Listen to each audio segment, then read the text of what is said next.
Trey Crawford, Adam the Bull, Garrett Bush, Dustin Fox, Jason Lloyd, Tyvis Powell, plus, ba-da-da-da-da, you're loving him, Mikey McNuggets. And so many big names, it would take me hours to say all of their names. The ultimate Cleveland sports show starts now. Booyah! Hey! Go Kool-Aid! We have made it to 3 wins. We have matched last year's win total in November, and we've got 6 games to go. Overachievers. Can we get to above 500? Can we do that? No. Who's going to beat us? Buffalo, Pittsburgh. I don't know. Oh, come on. I don't know. You're insane. I don't know. I had that for breakfast. That's that Kool-Aid right there. That was my breakfast That's right there. that red You're Kool-Aid. ridiculous. That red is potent. That red is I mean, potent. come on. It's at least 9 and 8. Oh, my God. Nobody's happy Tyvis with was Tyvis right. Powell this morning. I did talk to Tyvis. He says he's still in line for those 9 wins. No, he's not. Technically, he's still alive. Yeah, he is. We could have 3 wins. We could have 6 wins. I could see us legitimately winning 3 more games. I can't see us winning all 6. No. Now we got Even 3 more seems We've like got the Titans. unlikely. That's another win. So there's 4, and we It's not need a 2. There's no such thing as a guarantee. No, that's a guarantee. That's not a guarantee. That's not a bad guarantee. I football thought the team. Jets was a guarantee. I did. The Jets are a bad football I did. team. Titans are worse. Yeah. Yeah. The thing that made me most happy about yesterday, aside from the ridiculous defense, we are definitively not even close to being the worst team in the NFL. It's not even close. Yeah, like the Raiders kind of. Yeah. The Raiders did. The Raiders. McNuggets was doing all the. We was talking about the Raiders as if we talked about the Browns. Yeah. They're like, I told Mike upstairs that Raiders' performance yesterday was worse than any Browns offense I've seen all year. I would absolutely co-sign It was stunning how inept they were on offense. The point they fired the offensive coordinator right after the game. Right No, after the game. You got to go. You didn't even get to shower. Wow. No, bro. This is for personnel Shower only. at home. And you are no Shower longer at personnel, home. Chip. Go home. You want to have proof of how low the bar is here? Listen to the first 2 minutes of this show so far. Well, That's right. Well, that's fact. but I'm just saying, watching that game yesterday, Yeah. the Raiders all Oh, my God. they could not move the ball. Now, when it was 14-3, I literally in said, fairness just to- 3 and out and punt, and we win this game. In fairness to their offense, the Browns' defense is way defensive- better than their the defense. defensive line was tremendous. I mean, their offensive line stinks. So the Raiders, like Geno, shouldn't be this bad. He's been a solid NFL quarterback. he was missing guys by 7 yards. Well, the first play of the game, Yeah. he had Trey Tucker wide open. open. the sideline. Wide open. I thought, oh, my God, it's 7-0. Zach Yeah. and I were joking in the press box. He was open by 7 yards. I said he overshot him by 14. Yeah. It's But then he unreal. throws 2 dimes down the sideline at the. He toward made the end some of the nice half. passes. It Yeah, was and a it's like, weird where did game, that but- come from? Yeah, it's really terrible. But It's our anyway, butt. sucks- But we are not the worst team, and it's not even close. The Browns are not the worst. It's not even close. Sucks that he didn't have no watch on, man. He should have maybe if he would have What do had. you got today? Man, I got a little something. This should man. be It's very just- Jason's special got it. today. I don't have. Like- I don't have a watch. I meant to try to get one this You year. want to watch? This I is don't. it, man. The Kool-Aid is pouring. I will tell you this. I said it before. Hey, man, you say what you want to, but I'm going to tell you, every one of them Cleveland Browns fans and everybody that pulled up, oh, you were entertaining. Oh, you were entertained. You was locked in. Oh, you was locked in slightly. The only drama to me was, were we going to blow that big lead? No. Because that's what we do. Yes, but we But did not. we got, I heard a lot of criticism of how conservative we were. Now, not kicking that field goal at the end, that's indefensible. We are on the 29-yard line. What are you punting for? What are you doing? Kick the field goal. But I didn't really have a problem. I know a lot of my buddies did. A lot of my buddies had a problem with the game call, the plan after. Like, when we got up 14-3, I'm like, this offense isn't scoring 14 points. No. The game is over. Well, it's so all, I it's wasn't the Browns. really. You never know. It's the Browns. I didn't ever. I know, but I just But really- you can't complain. The same fans that would complain about it being conservative yesterday, the same fans that complain when we throw the ball too much. And get picked off when we have So, no business yeah, to yeah, throw. yeah, Yeah, you know. that's why I was okay with it. But- I thought it was the right play. I didn't like punting. I The don't 29 care. yard line. It's a minute. Just kick the field goal at that point. The odds of it getting blocked and bad things happening are higher than you punting and them scoring twice in 1 minute. Yeah, I mean, at that You have point, a you're doing what I two-score call game. Browns math. You're doing like, remember the game against the Jets a couple of years ago? That's Browns math. But it just Only showed the Browns can screw that It up. just showed you that they don't have that much confidence in Andre Schmidt still. Yeah. Or the protection, whatever it is. But, man, like, I just trust in that defense. he just that made defense. He made a 48-yarder a couple minutes before that, right? Was it 48, 49, a few minutes before that? Yeah. I would have been fine Yeah, I with it. don't- Either way, it wasn't the greatest game in the world. There really was no high drama. But like I said on Friday, the reason to watch this team is to see Myles Garrett break.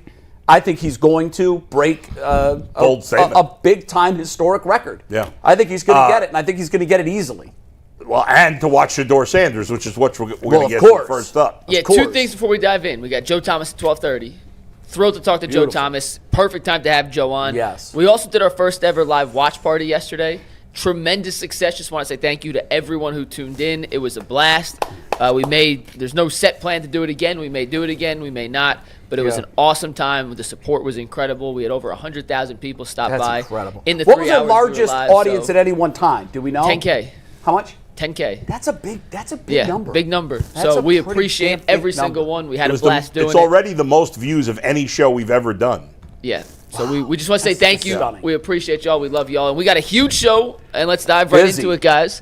We're going to start with a quick word from FanDuel, though. The NBA is back, and there's no better place to get in on the action than with FanDuel, the official sports betting partner of the NBA and the NFL. Right now, FanDuel is giving new customers $300 in bonus bets when their first $5 bet wins. So head over to FanDuel.com/UCSS to sign up and play your game with FanDuel, the official sports betting partner of the NBA. And, guys, we got an incredible winning ticket from our guy, Darren Smith, a friend of the program, Darren Smith. Look at that. He hit a 25-part Dang. parlay yesterday. 25 parts. He bet $10. He won $1,424.74 That's like on Powerball. that 25-game parlay. Shout out to our guy, Darren. If you have a winning ticket, make sure you send it in, and you can walk away with over $1,400, just like our dear friend, Darren Smith. So shout out to Darren. His Chiefs also got a win yesterday. Yeah. If you have a winning FanDuel ticket, make sure you send it in so we can feature it right here. I on don't the show. believe in jinxes, but if anything, Mike just got the Chiefs back to the playoffs. You're welcome. You were counting out the Chiefs yesterday, and it all went to hell from there. At what point when it was like 24 to what was the score? Whatever. It was 20 to 9. 20 to 9. Yeah. Were you counting them out at No, that I point? literally said if they lose this game, Yeah, well, that's gonna a be fa- very. that's I a didn't fair count them out. assu- yeah, But what no a one bet. cares about the Chiefs here. We one got to talk cares. about Shedeur Sanders. That is where we are starting, guys. G and Bull, you did this exercise for us on the live watch party, so I'm going to start with Jay first on this one. But Jay, what grade would you give Shedeur Sanders in his first NFL start against the Las Vegas Raiders? I give Shedeur Sanders a very solid B. Very solid. I think you and I were really close on the final score. There were no surprises in this game for me. I had his stats almost exactly. Almost exactly. I said he was going to be 12 for 25. He was 11 of 20. I said he was going to throw for 200 yards, a tutty, and a pick. Like, he did. Here's what he proved to me yesterday. And not that this is this is no grand statement, but I thought once the game was, when that was 14-3, to me the game was over. I said, now he's just got to manage the game. Don't screw it up. And aside from the interception, which I still don't know what he saw or what he was looking for. I don't know if he talked about that in postgame because I didn't hear his postgame. I'm not quite sure what the explanation was to that. But short of that, if the pass wasn't there, he threw it away. The thing that most impressed me was his biggest Achilles after last week was his retreat. He didn't do that yesterday. Now, the biggest mystery to me of the entire game was why in the world did the Raiders not send pressure? I'm thankful they didn't, but I wonder if that was talked about after the game. But he didn't really face pressure, so we don't know what that's going to look like when he does. I imagine he will against San Francisco. But the few times that the pocket was breaking down, he looked to step up, not step back. And playing quarterback in the NFL is an evolution. It's about building on what you've done successfully the week before and taking out, improving on your deficiencies and not not forming new deficiencies. He did that. And for that, I got to give him a solid B. The throw downfield, that's what this offense has been desperately missing. And look, even if it was incomplete, what it showed me was he's not afraid to do it. And Dylan Gabriel is afraid to throw the ball past 10 yards. I think he feels like he'll turn into sugar water if he does that. And this guy is not afraid to sling it. And for that, I commend him. As for what, I really don't know what I would say I need to see improvement upon. I mean, obviously there's areas he can improve, but like the pass chart looks very similar to what it has all year long. A lot of passes this way. But one of them was busted for a 66-yard touchdown run, and we hadn't seen that. The last thing I'll say about Shedeur Sanders, we say all the time that a rising tide picks up all boats. The offensive line blocked better than I've seen them block all year. I thought, with the exception of that awful brain fart from Jerry Judy, I did think that the receivers were running hard routes. I think they were playing hard. I think it sparked the defense. There was clearly a jolt of energy that was sent through that Browns entire team, special teams, offense, defense, yesterday. Why? Because they were just as curious as we were. Let's see what he can do with a week under his belt. And that excitement sparked something in this football team. Now, the key is, can he carry it over to San Francisco? And all of that, we're going to find out. But for what he was asked to do on Sunday and the amount of pressure he had to be under, his pops was there.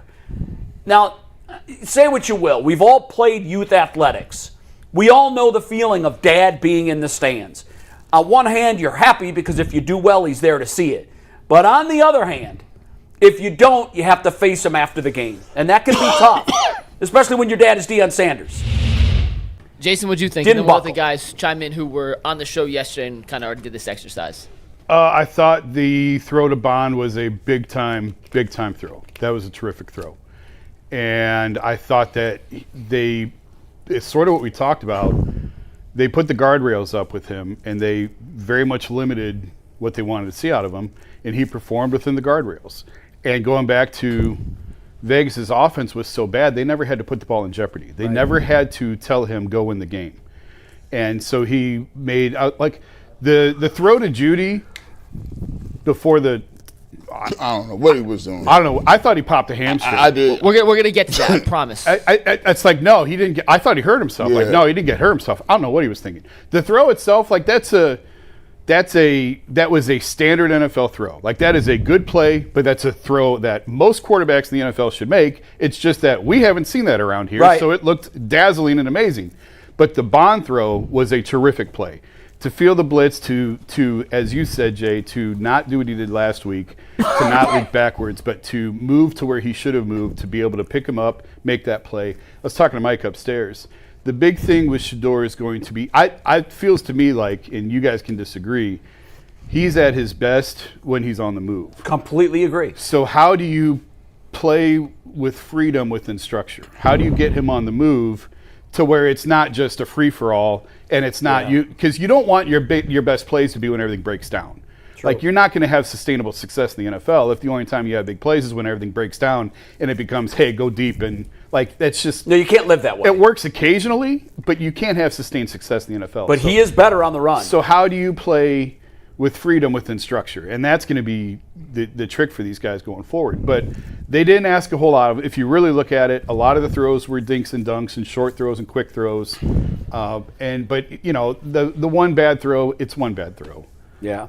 Was it addressed, do you know, after? I didn't hear him talk about it, but I missed the start of his post game because I was in the locker room. It was, you know, on that play, if you watched, or what they did is they dropped the defensive end, play side in a hook zone. So the defensive end kind of flashed, dropped back into coverage, and I think, you know, he just didn't see the defensive end. Well, I mean, he threw it to triple coverage. Yeah, there was two guys there. Triangulated. What grade do you give him? I would give him C plus B minus. Okay, somewhere in there, because again, like that's on a scale compared to everybody, right? Yeah. Yes. Yeah. I think a B, and I gave him a B yesterday. It was more like that's on a sliding scale to some degree. What do you Mine was a sliding scale, Bull. Mine was based on... I mean, if you're going to base it on the rest of the quarterback play we've seen from the Browns this year, it's a B+. Yeah, so or you can base it on quarterbacks in general. Like if you're just watching games and you're just looking at quarterbacks. Right, then it's not a B. Then it's not a B. No, Right, and I want to make sure that because I didn't think to clarify my comments. Yeah. My comments are based on what the hell we've seen at quarterback this year. And what he was asked to do, because he wasn't asked to do much. And I definitely took that into account because, guys, this was a monumental ask. I know that it was the perfect storm. It was a bad offense. It was a bad defense. What was the crowd? What was it like? It was 3/4 full, and it was half to 3/4 Browns of the 3/4. So and I took that into account. I took into account that I know it's a road game, but it wasn't a hostile road game. So if I'm judging him based on all the quarterback play yesterday, where do I slide him in? He's probably a C in the middle of the pack, maybe a little below. But that's not the scale I'm using. I'm using Cleveland Browns, this situation. He's a rookie. I mean, we've been drinking dirty river water. That's exactly right. So 1 week of practice, Kool-Aid with no sugar tastes pretty damn good right now. When you take it into consideration, shout out to there's one thing that was legendary about it is we've seen quarterback play here for years and years and years since 1995. Not one rookie 0-17. 0-17. Yeah, he's going down in the annals with guys like Eric Zier. Starters. Eric Zier, he was the last person to do it. But the crazy thing, no cap is, and I'm gonna give him credit for this, man, because I don't think people understand the level of pressure level that is attached to it. Because I said before, listen, what I'm gonna do up here is I'm gonna say, listen, when Dillon Gabriel played against Minnesota, I said I wanted a succession of plays to watch him continue to play and develop to see if he got better from week to week. And I said, I'm not going to judge him, and I'm not going to say, get him up out of here in that 1 week and what we were talking about. He played those games, and Dillon Gabriel played 6 games. And we saw with the ups and downs and giving an opportunity and a runway. But we got people, shout out to Nick Wright. Nick Wright says he got 1 game. If he don't play well in this game, he may never play for the Cleveland Browns or another team again. So the reality of the situation is, the sliding scale was completely different. If Shedeur Sanders did not come out and acclimate himself well in this football game, there would have been a movement to move him out, and he would not even be playing. He wouldn't even be here talking about the 49ers. So that level of pressure that comes with that, knowing that you got one shot, one opportunity to go out here and prove yourself on 3 or 4 days, is what the pressure of the position is about. And I thought he did a great job of saying it is what it is. And at the end of the game, hey, I can't control who was getting reps and what reps was going to come, but I'm going to take them reps and make the opportunity the best of the opportunity. And I thought he did a good job of making that the best of his opportunity. When you look at the sidelines, you look at Myles Garrett and go, wow, I ain't seen that throw in a minute. I could get behind that. You watch the energy level of the team. You watch the energy level of the atmosphere, and it had juice. It had pop to it. The throw he threw to Isaiah Bond was the best throw we've seen from any quarterback from the Cleveland Browns this year, bar none. Well, that's not saying much, but it's easily true. It's very What easy. have we seen downfield? I don't think anything. That throw alone, based on what it is, the fact that he was able to make that play, get blasted, got hit by 2 dudes, and put it on the money, we love it. Gee, that pass, 42 air yards, the longest pass via air yards the Browns have had since Joe Flacco in 2023. I believe it. Heads up. What did you get your grade? Not yet. Jameis never had a throw longer than that in the air last year? According to Daniel Oyefusi, who was tweeting. Yeah, that is surprising. Next Gen I would have Sports. guessed that he had done it. My grade I give him. Yeah. My grade I give him a solid B. Yeah. I said it with Mikey McNuggets. I'm going to give him a solid B just for this alone. We talked about 3 or 4 things when you talk about progression, what you want to see from somebody. The game against the Ravens, there was some little skittish in the pocket. It was some double pumping. He was moving around. It looked like the speed of the game was fast. You turn that game on, the speed of the game wasn't fast. He took 1 sack for 3 yards. He got rid of the ball. And I told you in the pregame, the key to this game is understanding what type of time you want. That's half of being a quarterback. Is understanding what fight you in and then delivering what needs to be the counter to what we're doing. Max Crosby, no sacks for you today, buddy. I thought Tommy Reese did a good job with that. And also, Shedeur didn't make the big mistake when it was 14-3. He understood, I got a defense playing like this with Myles Garrett. We ain't going to throw the ball in harm's way. We're going to get the ball out of bounds. And when we needed to make a play, people can say it's a screen pay, and it was, dink and dunk.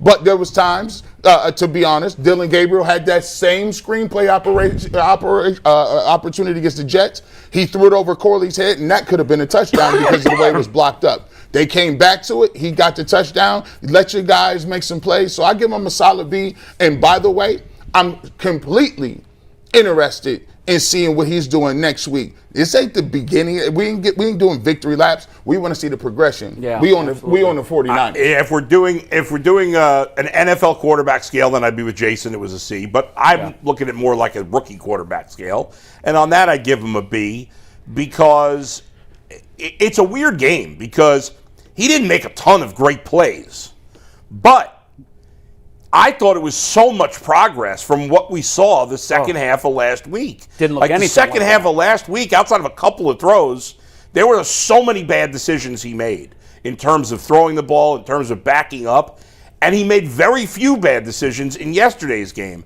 And that's what I like to see. As you said, he did not run backwards at all. The couple of times he was pressured, he went sideways or went forward, stepped up in the pocket, or got out of the pocket sideways. The one sack he took was only a 3 or 4 yard sack. Yeah, very short. It wasn't anything big. The pick was a really bad throw. That's going to happen. There's no, what can you say? It was a bad throw. I mean, no doubt about it. But when Myles Garrett says, even though it's not really true, I don't think. But when Myles Garrett says not a lot of guys can make that throw, we know that there's plenty of guys that can make that throw. But nobody on the Browns can make that throw. We haven't seen anybody. Nobody else on the Browns can make that Minus throw. Minus Flacco and Winston, I don't know who's made that throw for us in 3 years. Joe can't move. And Dillon doesn't have the size and the arm strength. No. So Shedeur at least has enough of Yes. He's not the most athletic and most mobile. He doesn't have the Flacco arm, but he has enough of both to be able to make a play. Hey, Mike, what percentage of the time did the Raiders send extra blitzers? Usually it takes 24 hours for that number to come out. Okay. So I was talking to Mike upstairs. I heard a couple people say the Raiders were sending the house. I'm like, did we watch the same game? No, they didn't. I thought they would. I think the Browns were preparing I can't believe for they heavy didn't. pressure. If you would have told me after watching that game that one of the coordinators is going to be fired, I would have said, the defensive coordinator's gone because he didn't blitz a rookie quarterback who showed he's very vulnerable to the blitz. Yeah. I don't know why they didn't. Thank God they didn't. It was a perfect storm for us. There were also a lot of times where he made the decision to throw the ball out of bounds. Yeah. Or he made the decision, like he wanted to go deep a couple other plays, and he was like, all right, let me take this check down. Yeah. And I thought he made a lot of smart decisions. And just the way it looked in the second half, which was so bad two weeks ago, to the way it looked this past week, I mean, I know we're going to get into who should start, but it's pretty much a no-brainer. I don't know how. Does anybody think Dillon Gabriel should start? Well, let's get into that then, because I do think there's going to be an interesting conversation that has to be had, even if we agree, because that may not be the outside. And yes, there's a car horn going on in the garage, so if you hear honking behind us, someone's trying to steal somebody's car out there. We're going to talk about the quarterback discussion, which is brought to us by Prize Picks. You and I make decisions every day. Kevin Stefanski has a big decision to make in the near future, and on Prize Picks, being right gets you paid. Don't miss any of the excitement of this sports season, whether you're following the NFL, NBA, or both. There's no better time to jump in on the action. Download the Prize Picks app and use promo code LOCKEDONNFL to get $50 in lineups after you play your first $5 lineup. That is code LOCKEDONNFL for $50 in lineups after you play your first 5. Prize Picks, it's good to be right. So last week, after Shedeur played against Baltimore, Kevin Stefanski said, when Dillon is cleared, he will go back to being our starting quarterback. Then Shedeur went out and did what he did yesterday, a touchdown, a pick, 207 yards. And after the game, he was asked about who his starting quarterback will be against San Francisco. And as Jason adequately pointed out in the group chat, he said he wasn't sure yet, which in a way is actually progress from where he was last time. Was that your car, G? Either that or it was just a bizarre coincidence that it had been a minute. Yeah, because they shut off automatically. I'm like, that can't be me. To answer your question, Mike, and listen, I was ripping Stefanski on my podcast last night for not naming Shedeur the starter. But to be fair, the more I thought about it, it's like he's got to name Shedeur the starter. and he should do it today. He will. But he's got to talk to Dylan Gabriel first, Yep, and he that's probably exactly hadn't right. had a chance yet. Yep. So I shouldn't have ripped him for that last night. But so I don't have a problem with him not saying that. But today he should come out and say Shedeur's the starter. I can't imagine he doesn't. He's had a chance to talk to Dylan now. Yeah. Well, he gave him today off, so he may not see them till Wednesday. I mean, He could be in communication with them, though. And maybe Dylan has something with concussion. I mean, you're not going to do it over the phone. You're going to do it at the Yeah, facility. that's true. All right. And maybe he's got a concussion checked because technically he hasn't been cleared yet from No, protocol. he has not. So if it doesn't happen today, I would imagine it would happen Wednesday. But I don't see. There's no way you can go back. I don't see. No. Not right now. You No. can't. I mean, You can't. I mean, listen, and a lot of people, guys, don't get uptight about a lot of this stuff, man. This is regular protocol. This is the way things are done. We know that, like, you're not going to make the decision to sit him down after the game yesterday, but don't be alarmed that he didn't come out, jump on the table, and say, "Oh, you know what? This is what we're going to do." You got to show the respect to the other guy. That's tell him in person. that's Yeah, not right. the way they just do it or whatever the situation is. And listen, hey, if he wants to talk to Dylan and hey, let him know. Again, it doesn't have to be one or the other. It don't have to be a level of disrespect for one guy because the one guy played well. You still want to give him the respect and say, okay, hey, look, man, we're going to go in this direction. You stay ready and all those good things. And that's just the way it works. That's the way that football and those locker rooms work. So to me, I that's a nothing burger. I would expect, and everybody fully expects, Shedeur Sanders will be the starting quarterback. And then going from there. But even with, like Shedeur said, like this is not like a thing where, oh, we won the Super Bowl. Nah, bro, this is all right.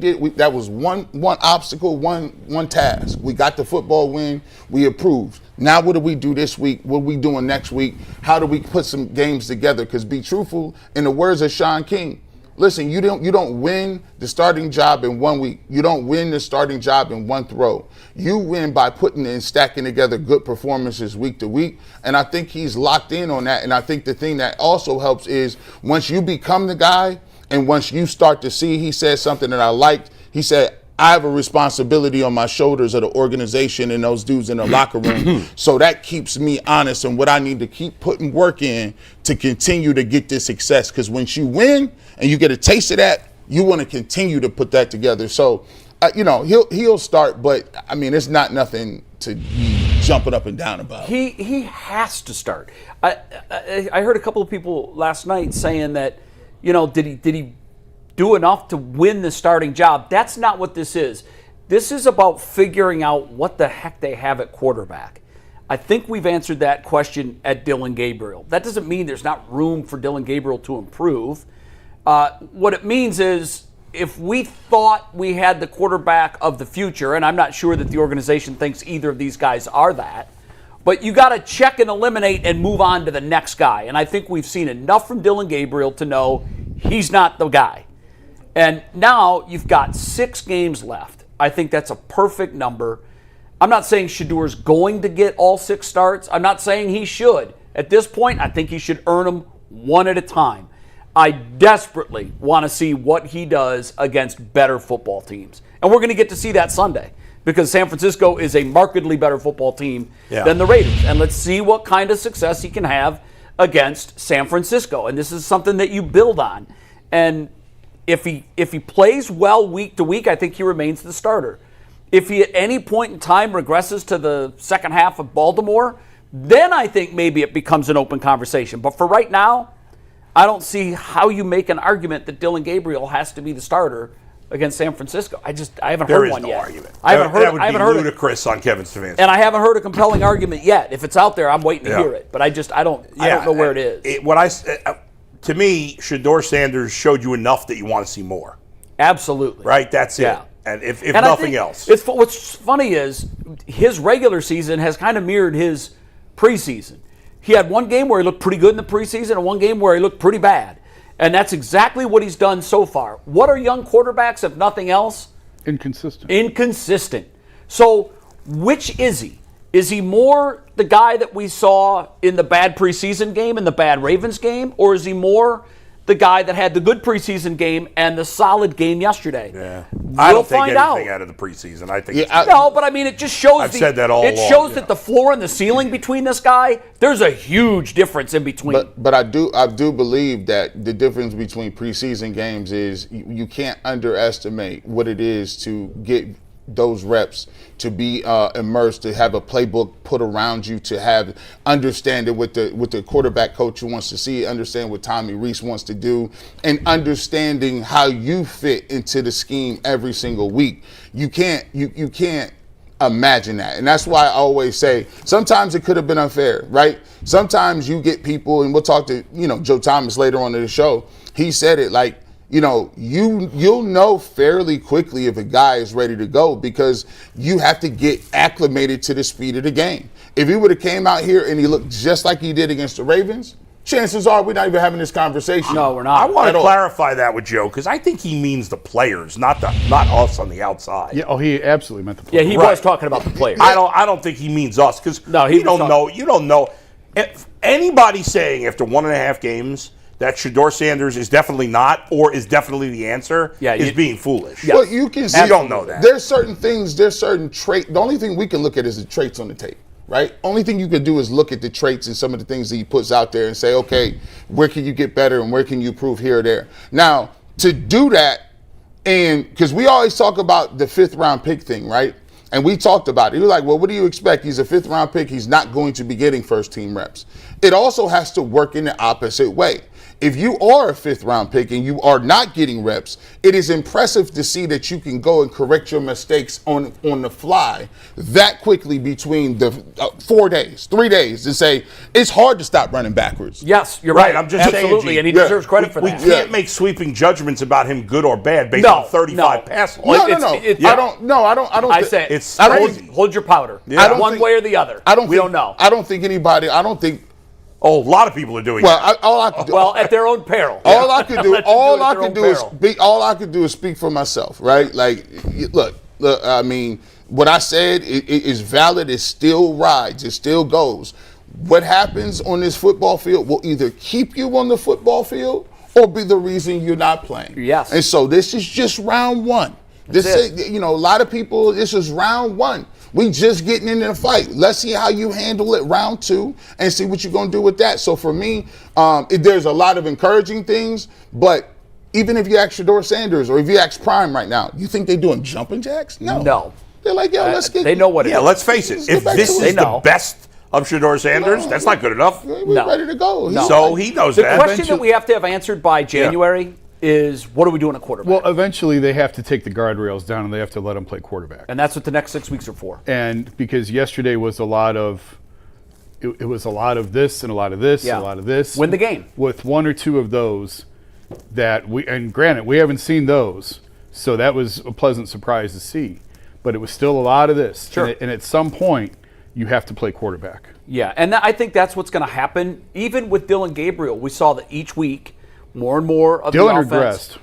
He did. Regressed. But what I'm saying is Dylan's they gave him more every week, and he couldn't handle it. Dylan's best game was Minnesota. He looked decent early, and then I just thought, wow, he's missing some of the throws that he was hitting early on. And that could be the fact that a quarterback can feel overwhelmed with what you're throwing at him. Because if you got a base of 25 plays, you can get your mind around those 25 plays. But then if you start expanding it to 50, last night during the Sunday night telecast, I thought it was funny. They talked a lot about the 25-word play calls from the Rams and how convoluted that is and how crazy that is for a quarterback to get their mind around. It is a lot. And it's one thing if there's only 15 or 20 of them. But what happens when there gets to be 50 and then 75?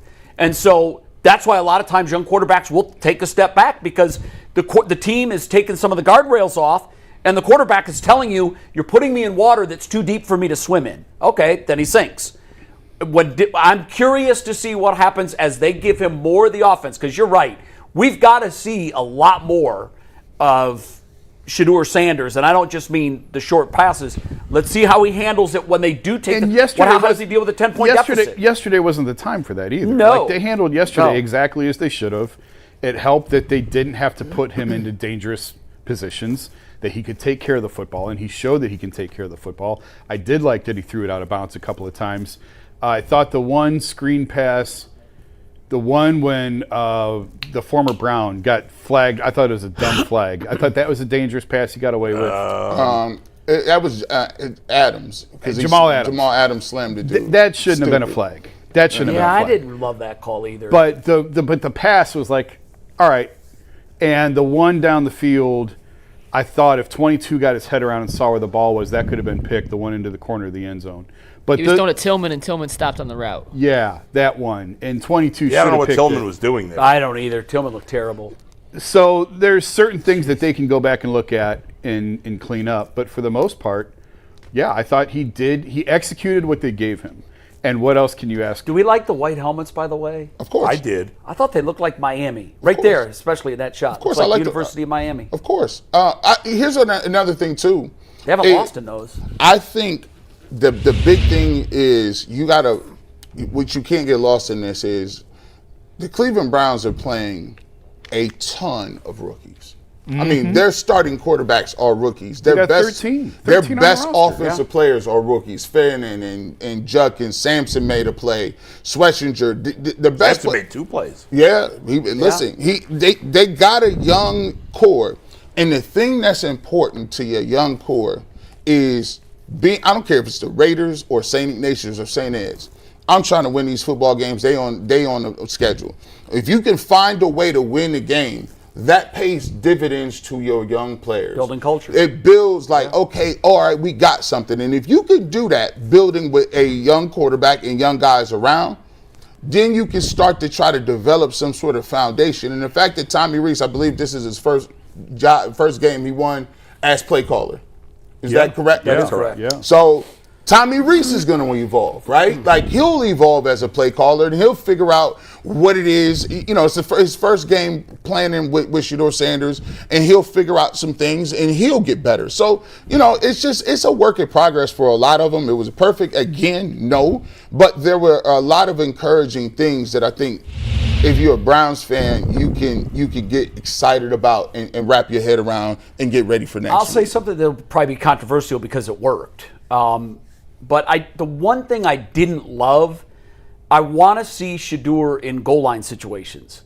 And I know that the Wildcat worked with Judkins the 2 times they ran it and they scored touchdowns, so it's really hard to argue against it.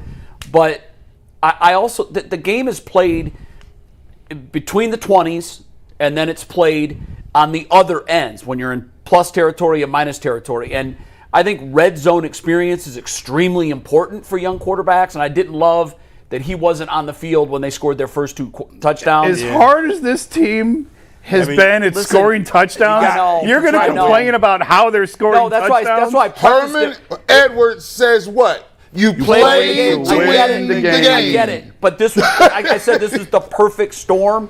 You had a horrible offense. You got more storms coming. You had a horrible defense. You got plenty of time. I want to see a quarterback operate in a red zone They're situation. having great success with this. It's worked every time they've run it, I think. I can't remember a time that it got stopped. It's a lot of Shedeur fans, and we was in the post game, and I told them like this: hey, listen, I get what you're saying. You will see, maybe your parlay is in danger, but listen.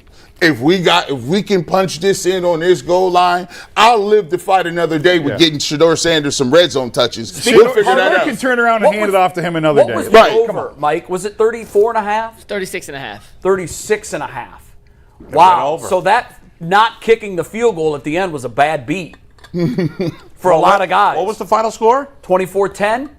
Yeah. Yeah, so it went So under, the field goal would have put it over.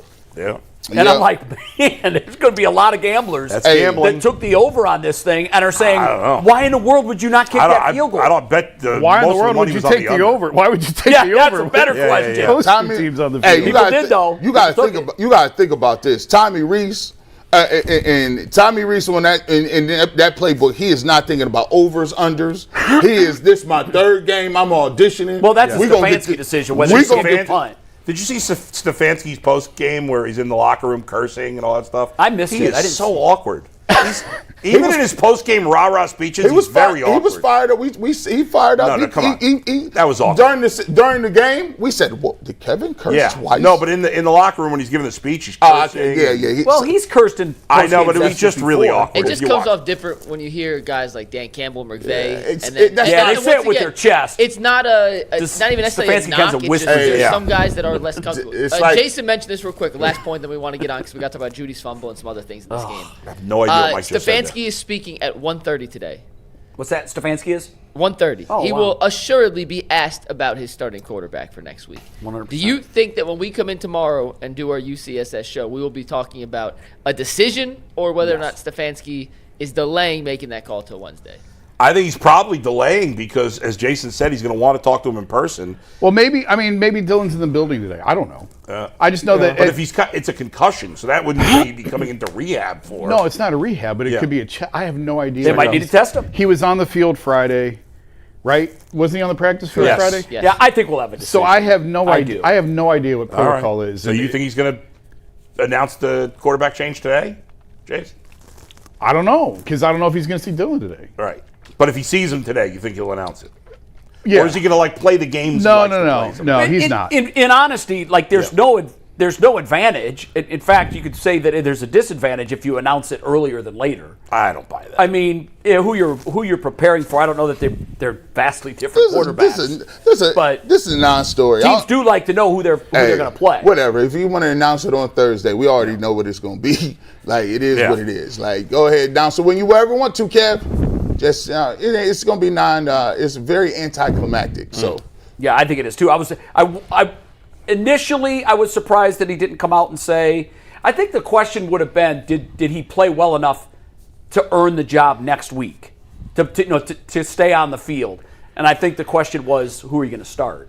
Yeah. Now you're not asking like he would have given a straight answer. No, but at least now you're asking him a question now on specifically what level of play he thought he got out of the quarterback, and was that high enough for him to continue starting? Yeah. So, but it doesn't matter. We didn't get the answer. I do think we'll know by tomorrow. I think we'll know by today. We're going to talk a little more Shedeur in a sec. We got to get to some other things from yesterday's win over the Raiders. Before we do that, a quick reminder that the Home Builders Association is a proud sponsor of UCSS, and you can gift big this year with a Home for the Holidays raffle. You have a chance to win a beautiful new custom home or a cash prize and help make wishes come true for Make-A-Wish kids with critical illnesses. Raffle proceeds benefit Make-A-Wish OKI, which has granted over 22,000 wishes to children facing critical illnesses across the Ohio, Kentucky, and Indiana region since 1983. This year's house, a custom-built ranch by Petros Homes, and has 3 bedrooms, 2.5 baths, and a 3-car garage. Also some amazing features, including a great room, an unbelievable kitchen, and a mud room with open lockers and a unique pet shower station. One lucky winner will be announced on Christmas Eve, so get your $100 ticket now. Just visit homefortheholidays.org to buy your tickets. That is homefortheholidays.org. Terms and conditions apply. Mike, 2 quickies before we move on to the next topic. We should mention that Bernie Kosar is getting out of the hospital today, yes, that's awesome, which is amazing. Also, Baker Mayfield has a sprained left shoulder. Yeah. Dun, dun, dun. If I was watching that game, you know what? The guy, he did it exactly the same way he did it the last time. Throwing a block? I tried to pick up an extra 2 yards for a first down, and when he did it, I know that Mike Tirico started to say something, and then the conversation kind of went somewhere else. Yeah. But you didn't know it was hurt until the next throw, and when he threw the next ball, he immediately grabbed his left shoulder. I apologize for bringing up Baker, but I have jinxed Baker. There's no doubt about it. Yeah, since I traded him a month ago, he's been a disaster, and now their team's falling apart. Now he's hurt. It's a big mess. Mike, go ahead. All right, Mike, did you get that text I just sent you? Yeah, we'll have it up. Okay, don't worry. thank you. Jerry Judy yesterday had a memorable game in a weird way. He gave that weird press conference midweek, didn't want to talk. He got targeted 3 times, had 1 reception, but I want to draw your eyes to the last thing you see on that graphic, the 1 fumble. I would recommend anyone to go back to our watch party yesterday and go back to the moment Judy fumbled. Our reactions are quite funny. Jason, you texted in the group chat you thought he got hurt on the play. Watching it live, the way that would have made sense. The way he what hopped. What was Jerry Judy thinking? The way he hopped, I thought he dropped the ball. You know what I mean? Right. Oh wow, what just happened? Or no, he was trying to be cute. I have no idea what would possess him to try that hop step in the middle of a you're not at the goal line. Nasty work. You got a lot of dudes behind you. It's inexcusable. He's had a miserable year with a few exceptions. He had the hard third down run last week on the short swing pass against the Ravens where he converted the first down. It was against Short of that, odds. man, it's been a miserable season for him. And yesterday was, I think, his worst play there. All the drops he's had, that was worse. Yeah, see, this is why you say, what did I give Shedeur Sanders? And I said I would give him a B. If during that situation, we were sitting here during the live stream, and we were just sitting there, and I'm saying, that play right there puts you in a position where they were, at the time, we're up 14-3. He had, if you look at the play, the defensive back that's running off downfield, his back is turned. And if Jerry Judy just runs. Just run. He has 10 more yards out of bounds, and you're inside the red zone with an opportunity to put more points on the board, maybe at least 3 or 7, and that game's 21-3. I don't understand what he was doing. I don't know if he was trying to give somebody an and one mixtape dead leg, like he was hot sauce. And I'm like, dude, that just goes to show you sometimes people don't be locked in, man. And that's something that your coach is going to rewind and say that's not a veteran play. That is a boneheaded play. That is a play that means, are you checked in? Are you locked into what you're doing in your job? Because this is crazy. He wouldn't even have done that in Alabama. You know why? Because Nick Saban would have been, you know what, going crazy about something like that. Would that be before or after he recorded his Aflac commercials and complained about NIL? That would be after and before. Okay. Like Nick Saban gets that off. But yeah, look. I mean, it didn't cost him this game, but those are the things that people do that cost you games. You can't have that. I have defended Jerry Judy most of this year. Well, you have. I really have, because and I got to tell you, the last week's been flat out embarrassing. I thought the last 2 weeks he was heading in the right direction, because he had a good game 2 weeks ago. Last week he had that big play to help Sanders get that first down on that last drive. It was a great play, breaking 3 tackles. But between his embarrassing press conference this week, which I was willing to kind of forget, and then the way he played, like, dude, what are you doing? You're trying to win a game. You got a rookie quarterback who's got all the pressure in the world on him, and he needs you. You're the best, most proven player on this team in terms of offense, and you've got to do something to help him. You got open. You have 2 choices there. Take on the blockers, try to run them over, or go out of bounds. Don't dance around like a fool. I mean, that was just so stupid and inexcusable. Yeah, it's crazy. They paid this guy all this money, and he's been lousy this year. It's embarrassing. There is no excuse for it. Did he speak after the game? Not that I saw, but that doesn't mean he didn't. Because I got it. I didn't see anything. I thought for sure that if he'd said something about that I didn't play, see anything. I don't know. I would have seen it. I haven't. It took forever for them to open the locker room yesterday. I don't know why. Yeah. Like, normally that's after a loss. It takes forever. By the time we got in there, guys were already dressed. Yeah. So I didn't get it. He easily could have gotten dressed and got out of there before we got in. I do think that it goes to culture. You mentioned Nick Saban. Yeah. No, G did. Someone said, yeah, you did. Yeah. You mentioned Nick Saban. You mentioned his Aflac commercial. Yeah. I think there are places where that's unspoken permissible. Guys that do that believe they can get away with that. And I've mentioned Mike Vrabel a lot on this show this year, because I think what's going on in Cleveland, in New England, is sort of the antithesis of what's happened here with the culture and how one guy can make a difference. He can come in there and change everything, from expectations to relationships to performance on the field. Maybe you've seen this play by now. If you were watching the game, you certainly saw it. Yesterday, Dallas fell down to Philadelphia 21-0. And in that game, you were watching, and there was a stat before that game that rocked me. Can you hold that 1 second, Mike? Can you hold that 1 second? I'm sorry. I know I asked you for it in this topic. I'll call for it when I'm ready for it. Dallas was down 21-0. The Cowboys had won, and I can't believe this. Dak has won 18 consecutive NFC East games in Dallas. Wow, I didn't realize that. I didn't know that. 19 now. And I remember when I was watching it, I go, well, That streak is over. Yeah, right. And so is the Cowboys season. And then a not so funny thing, if you're Philadelphia, happened. Dallas decided we're going to do a gut check. And there was a moment where they said, we need all 53, regardless of who you are. And what they did was really nothing short of remarkable. They erased a 21-0 early deficit to win the game late on a field goal. A big play in that game was this play. It was made by a guy by the name of Elijah Clark. He's a rookie from Syracuse. He gets absolutely knocked to the ground 3 times. But you know what he doesn't do? He doesn't give up. And he's a heat-seeking missile to the ball. He puts a hit on the Eagles' ball carrier and forces a fumble, and the Cowboys take over on the 5-yard line. Now, they did not score on that possession, but what they did do was force the Eagles to punt, and the Cowboys got the ball in good field position and took over and ended up winning the game. I only show that play because this is a special teams guy fighting for his NFL life. And he's out there knocked down 3 times. And normally that would be the kind of tape that would get the entire room in tape study later in the week on their feet. Because the guy got blown up so badly. Instead, he turned it into probably the highlight of his young career. Not probably, definitely.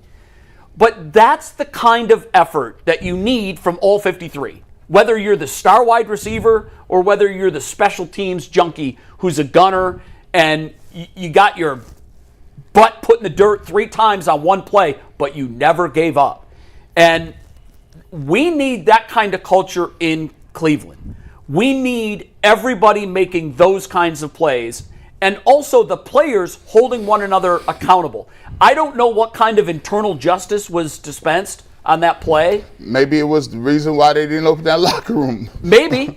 Right? Or, I don't know. I don't know. That's a supposition for sure. But I would hope that a guy like Myles Garrett would come up to him, put his arm around him and say, look, Jer, you got talent.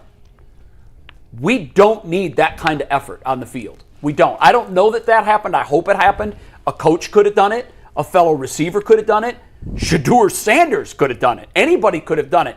I hope that's what happens because that's how you change a culture from losing to winning. You need more plays like the Cowboys, the one made by Clark on that crazy punt return, and less plays like the hot dog, Jerry Judy. We don't even know what the hell he was doing. I can't. You know what? Can't explain it. You know what would tell me if the culture or whatever the case in the locker room vibe is changing? If Jerry Judy comes out this week and say, "Hey, listen, man. Last week, I was off, you know what I'm saying? My energy level was bad when I was answering questions, and that kind of spilled over into the game. So I understand, you know, I can't have that type of energy, and I can't make them plays like I made. I got to help our young guys out and be a contributor. So, you know what I'm saying? I told my teammates, I pulled them aside and said, yo, I'm going to be better, I'm going to do better, and we're going to put it behind us. If he said that, I would feel like, okay, he understand, hey, I might want to get in on something. I might want to, you know what I'm saying, adjust the way I'm thinking about it.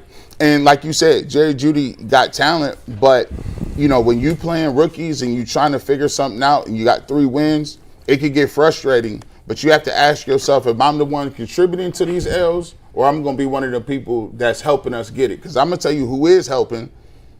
Myles Garrett helping. Mason Graham helping, Malik Collins is helping, Isaiah McGuire helping, Devin Bush. Like, so you still got some folks that's putting out, and I know this we early in the show, but we gonna get to it later. This defensive game was a masterpiece. It was a masterpiece.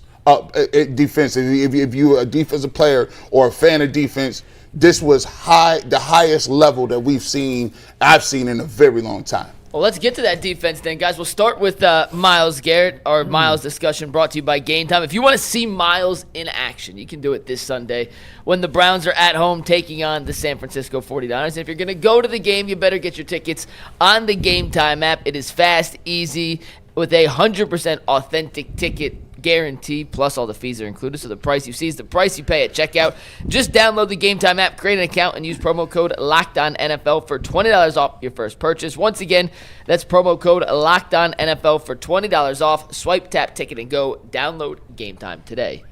But I'm going to take this graphic here. These are Myles Garrett's last 4 games played and his statistics over that 4-game stretch. Yes. In those 4 games, it's a 5-week span because there's a bye week in there, but in those 4 games, he has 19 tackles, 16 tackles for loss, 13 sacks, an NFL record in a 4-game stretch, 17 quarterback hits, and 3 forced fumbles. That would be a career season for most pass rushers. This is a 4-game stretch for one Myles Garrett. He set the record.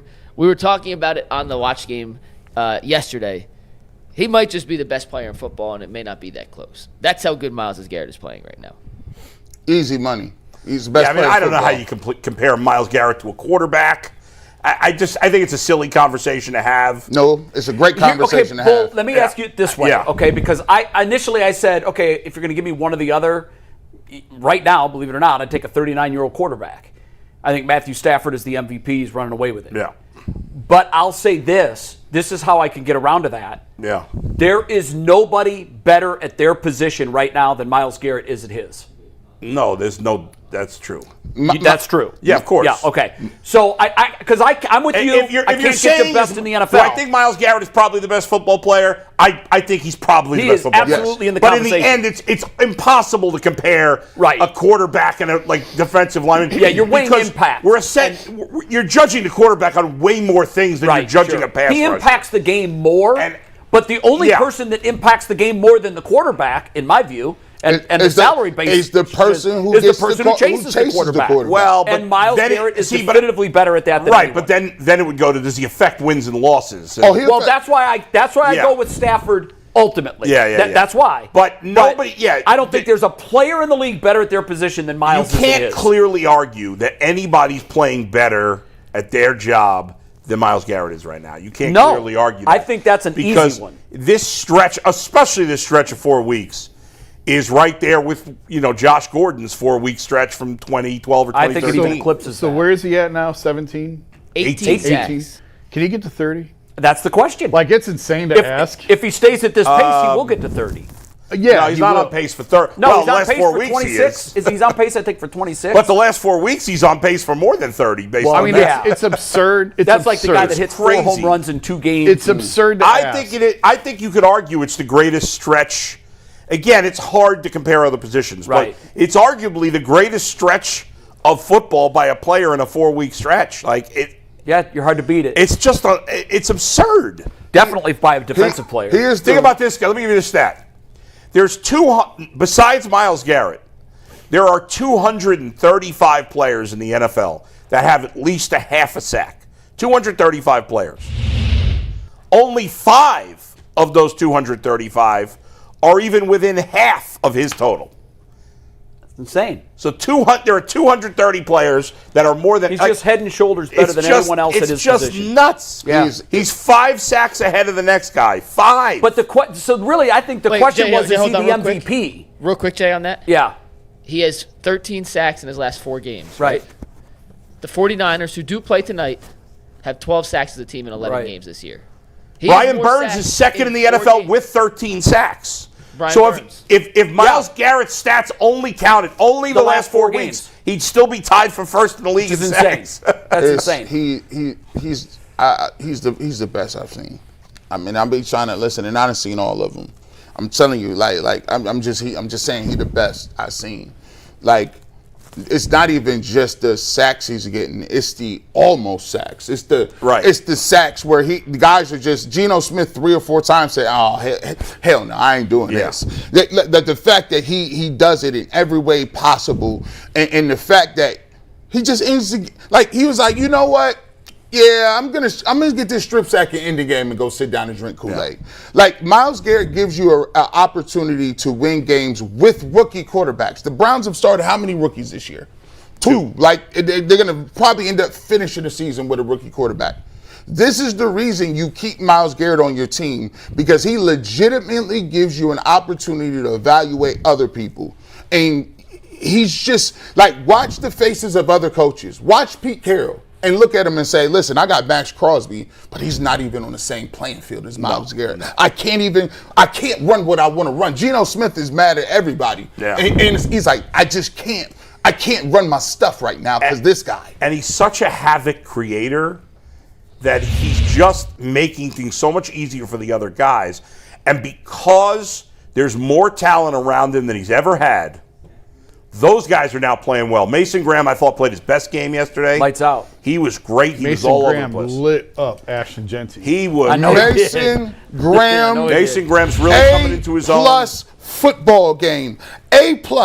And this the guy who said never draft Mason Graham. Mason Graham yesterday showed nastiness. He collapsed the pockets time after time. He ran. He was down the line of scrimmage. He was moving. It was disruptive. Mason Graham played out of his mind. And so did Malik Collins. Malik Collins He's played had a magnificent season. out of his mind. I mean, 2.5 sacks. the Browns should re-sign him. Good gracious, he played well. Yeah, Listen, he made himself some money, right? Isaiah been a monster. McGuire. Isaiah McGuire said, oh, you going to give Alex Wright some money? Where my bag at? Yeah. I like that energy. He had sacks. I mean, listen, Tyson Campbell had dang near 10 tackles. You know, it's funny. He's a corner. As we talked about, Tyson Campbell got burnt on that first play. He did. And Geno didn't take advantage of it, and then he just played lockdown the rest of the game. Meanwhile, Greg Newsome, I think, got benched in Jacksonville. He did get benched yesterday. Did he really? Yeah. Hey, Tyson Campbell, This was a man. good trade.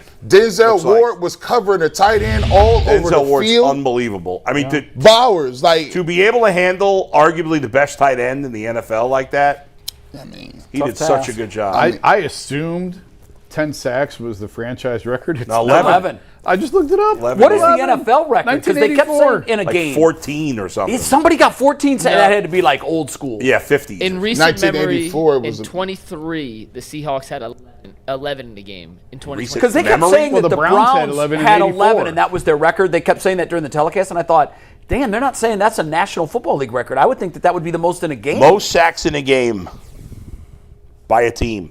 I mean, NFL. Mike could do that off camera. I want to do it on camera. Hey, he's like, I know we're so I gotta- professional here on I air, got to get my Jason. AI game off. You guys on your phone every 8 seconds, but we're so professional we can't. I have hardly been on my Eagles phone. You in are on your phone. 1952 had 14 sacks. See. That is the team But the record. sacks weren't even official stats in Deacon 82. Jones is somewhere saying I had that's 96 sacks in, The Giants in 1972. 2007 had 12 sacks. in the game. So The it's been Cowboys 12. in 85 had 12. The Bears in 84 had 12. And those are the only modern. there's been a eras lot of since the 12s. sacks. That's crazy. That really is crazy. And you know, that's why I always say, man, look. Thank you for pointing that out, Jason. I could do that off screen. Yeah. Hey, that's what I'm here for.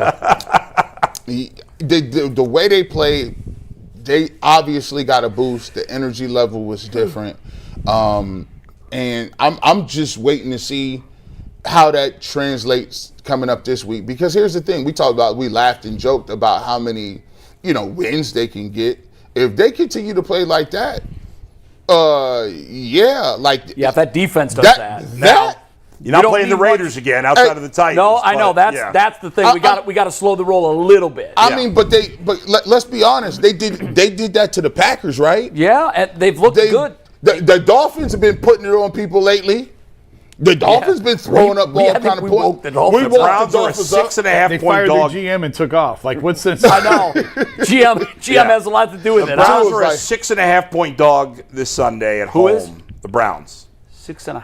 Half-point dog. The Niners are still dinged pretty bad, aren't they? They're they got- 7-4. They got some injuries on defense, Is for this sure. They get Purdy's back. Is They don't this get any is this a bigger underdog game than when they was playing with PJ Walker in 23 and came up with that win? I would think so. No, I would think they were a bigger dog back then. Yeah, the Niners were better then. Yeah, they were way better. Yeah, it was. Mike, what was the line on that game? What was it? Well, it was 3.5, and then we found out that Sean wasn't playing, and now we have to find out what the line closed. probably at. went to like Hold 10. on. I figured Mike knew from memory. What Yeah, that was a miraculous game, and the defense in That that was. game played They won stupid. it. They won it. They played ridiculous. If the defense plays like that now, It closed at 9.5. Yeah. wow. I mean, this is just open. It could climb. Yeah, it could move. It takes a lot to move. The from Niners 6.5 also play up. tonight. That's so- true. From six, Yeah, without so an they catch a injury. break. Second straight week, they get a team with a Yeah. short work week. But also that line could change a lot depending on how Yeah, but it's not going to go the through Niners look points. tonight. So Yeah, I mean, I don't think it will either. Yeah, I don't think it will either. It might go 1. Maybe. unless the Niners have a key injury, it probably wouldn't change one way. I don't know. Who's out? Who's out for them? But hell, you beat the Niners, then you Defensively? get the Titans, Yeah. then you're at 5. Tell you one sec. Well, they only have 12 sacks on the season, so obviously they get no pass rush. But the Browns, I will say this, Browns have to, listen, I'll give the credit, offensive line and the scheme, they were better in pass protection, and it was surprisingly better. However, if they don't run the ball better, it's a different story. They have to run the Still ball. can't figure that out. They have to run the ball And better. Myles Garrett with his toughest test of the year because he faces Trent Williams this week. Right, so we'll that's see. always a matchup. It's always a matchup. These are the defensive players currently on IR for the San Francisco 49ers. Some names big, some names small. I'm going to read them all. Trey Tomlinson, Taron Jackson, Jacob Robinson, Nick Bosa, Fred Warner, Yetur Gross-Matos, Mikael Williams, their first-round pick this year, Tatum Bethune, Robert Beal Jr. Jeez, that's That's a lot of a guys. lot. That is There's a lot at of least guys. three or four big names there. You said injured reserve? Like, yeah, they will not be back. Have zero chance of playing next year. Oh, yeah, that's tough Good. as heck. We need yeah, to yeah, know. okay. You know what was scary yesterday? Stay on the They side. showed the shot from behind the quarterback when Myles Garrett lined up over center. And I honestly remember thinking, I don't know that there's anything I've ever seen in a football game that would make me more terrified than that. He just threw the ball out. Listen, he just threw the ball out of bounds. I wouldn't want that play to be over. Just somebody commit a penalty. Let's just Yeah, change yeah, right. this up. I can't have that man right there. Myles Garrett playing middle linebacker, and he's a defensive end, right? He then just runs right down the face mask over the center and collapses the pocket. Geno Smith was like, "Oh hell no!" He's like, "I'm gonna throw this out And of another bounds." time he was kicked out wide, and he had lateral pursuit so quick that he tackled the running back before he got to the line of scrimmage.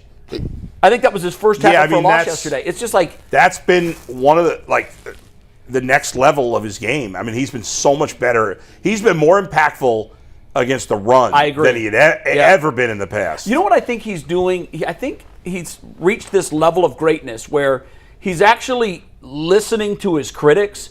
He wanes as the season goes on. Right. He's not. He could be better in run support. And I think every criticism that people have launched at Myles Garrett, he's just deflected one after another this shut 'em year, all up. and he's put himself in a class And he stayed all healthy. by himself. He's always had every year like there's a nagging injury that affected his play Right. later in the season. For now, knock on wood, whatever. I don't know if there's any wood. That's not happening. This is LeBron James-esque 18 playoff run, where you just playing with a bunch of dudes and Larry Nance and Rodney Hood, and then series after series, if it's the Pacers, it's the Raptors. He just put everybody on his back, and he's like, bro, LeBron is getting like 40, 12, and 13 a day. It's like the playoff run without the playoff run. Right, it is, right? Like, it is. Like, there's no playoff run in sight, but this is a historical run. It is just incredible. Yeah, the only thing that I can think of in modern Browns history is the Josh Gordon stretch. Yeah. Do you Where want to they see also the stats lost. Bull, you want to see the stats from that stretch? I Yeah, actually it was made a graphic absurd. of He had Didn't over he have like 800 yards in receiving 4 games. in 4 games? We'll pull up the stats. We actually made a graphic. Is of it this is it an because it's NFL crazy. record? Most yards I don't know. I receiving in think a so. 4-game stretch? It was a record, I think, I think it was a 2-game receiving record. Well, he had 500 yards in 2 games. Yeah, Or close to it. Go ahead, Mike. Steve, whenever you're. Yep, there we go. 7 targets. So he averaged 9 catches per That is game. so crazy. 103, about 180 something yards, Man, what could have been? and they went 0-4. Hey, let me tell you something. According to Google, that is the most receiving yards in a 4-game stretch. I would imagine that's true. Let me tell you something. That's crazy. The Josh- Browns won't have a receiver with those yards this year. Josh Gordon. They may not have a receiver finish with those yards. This Josh year. Gordon. That's what I'm saying. He had listen, this dude had Hall of Fame skill set. This dude, Josh Gordon, used to catch the ball on slants and walk away from the entire team and wouldn't look like he was running hard. You weren't covering the Browns at that time, were you? Uh-uh. So in those years, Dustin and I were at Browns training camp every day. And we had seen, and that was kind of early of our show, but of all the years I was in Browns training camp every day for like I don't know, 8 years, whatever it was.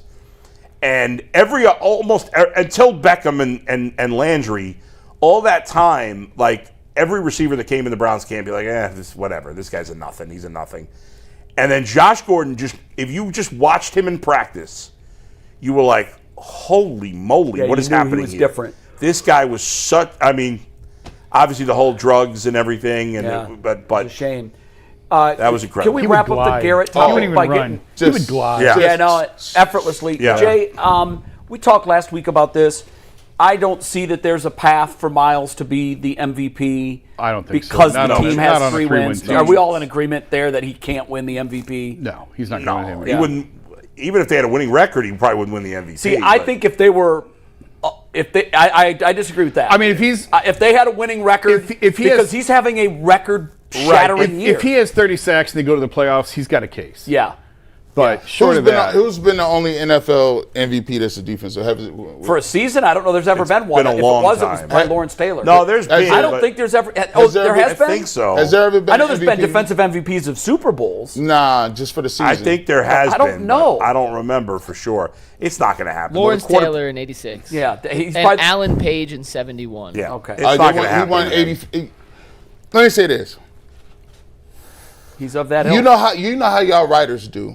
Y'all writers. You're looking at me. I'm not a writer. Nah, y'all writers they get emotional, right? And when one person starts saying something, they'll float it out and say, you know what? I thought I would never vote for a defensive MVP, especially on a losing team. But let me tell you something. If Myles Garrett gets 30 sacks, you got to think about it. We was on here chanting one more sack. Yeah. This dude is giving you sacks at will. If he gets to 30 sacks, he needs 2 a game for the rest of the season. all bets are off, bro. Yeah, all he's not winning the MVP. 30? Yeah, no, I don't think he is. He won't get a single vote. 30? He may get a vote. He's just not going to win it. Hey, listen. Now, if the Browns go 9-8 and get in the playoffs and he finishes still with wouldn't 30 win. sacks, So then, you saying then I would say maybe, but they're you not and going Tyvus, 9-8. you and Tyvus need to go to dinner and talk this out. so you saying I like to do that because I love reactions. I love Now it. hold on. And I love when I say 9-8. Jason's More- eyes rolled back into his head and he was officially dead. More likely Myles Garrett has 32 sacks or the 30 Browns 32? Hold on. Whoa, you My didn't get God. 32 sacks for Myles Garrett or the Browns win 9 games. What's Easy more 32. likely? 32, 100%. There you go. Myles Garrett MVP. There it is. That's how you line that up. That's how you connect the dots. That's how you connect the That was dots. good. Do you know something Well else played. is true? If you match all 6 numbers on the Powerball, you are a billionaire. And then, by the way, if I become a billionaire, I will retire every one of you. You will never have to work again. And that's a promise. Hold me to it. Well, I love that What team. if some of us want to work? Listen, it's a stipulation. No, I'll take you up on it. You take me up on it. Let him keep going. Jay, You want his hat? in 6 months, you'd be like, what do I do now? I'll figure it out. Oh, Jason Lloyd, he ain't I'll getting figure it out. Listen, he got a lot of vacation time. I'll Trust We figure it got out. me, one last we'll get topic, old. guys. We got to hit on before we bring Joe Thomas into the fold. This next topic is brought to us by FanDuel. The NBA's back. There's no better place to get in on the action than with FanDuel, the official sports betting partner of the NBA. Even if you missed the start of a game or want to ride the hot hand late, FanDuel has live bets from everything who will score next to fourth quarter comebacks. And right now, FanDuel is giving new customers $300 in bonus bets when their first $5 bet wins. So head over to FanDuel.com/UCSS to sign up and play your game with FanDuel, the official sports betting partner of the NBA. It is time for our rookie report. We've already spent a ton of time on Shedeur, so he is excluded from this particular segment. We'll talk about Shedeur again with Joe Thomas in a second. But let's start with Quinshon Judkins, who scored 2 more touchdowns from the Wild Dog formation. Jason, what you think of Quinshon and the Browns? I don't even know what the right word to use is, but the Browns' choice to keep going back to the Wild Dog in the end zone. And the Are red you zone. calling it that, or have they actually called No, it that? GBush GBush has did. officially Oh, okay. coined it. Wild We want dog. to call it Wildcat because we're Yeah, it's a wild dog. I mean, you know I what I'm have saying? no issue with the Wild. I don't care what you call it. It's working. I Yeah. call it successful. And I mean, I think they're 4-0 on it, in aren't the they? NFL. I think so.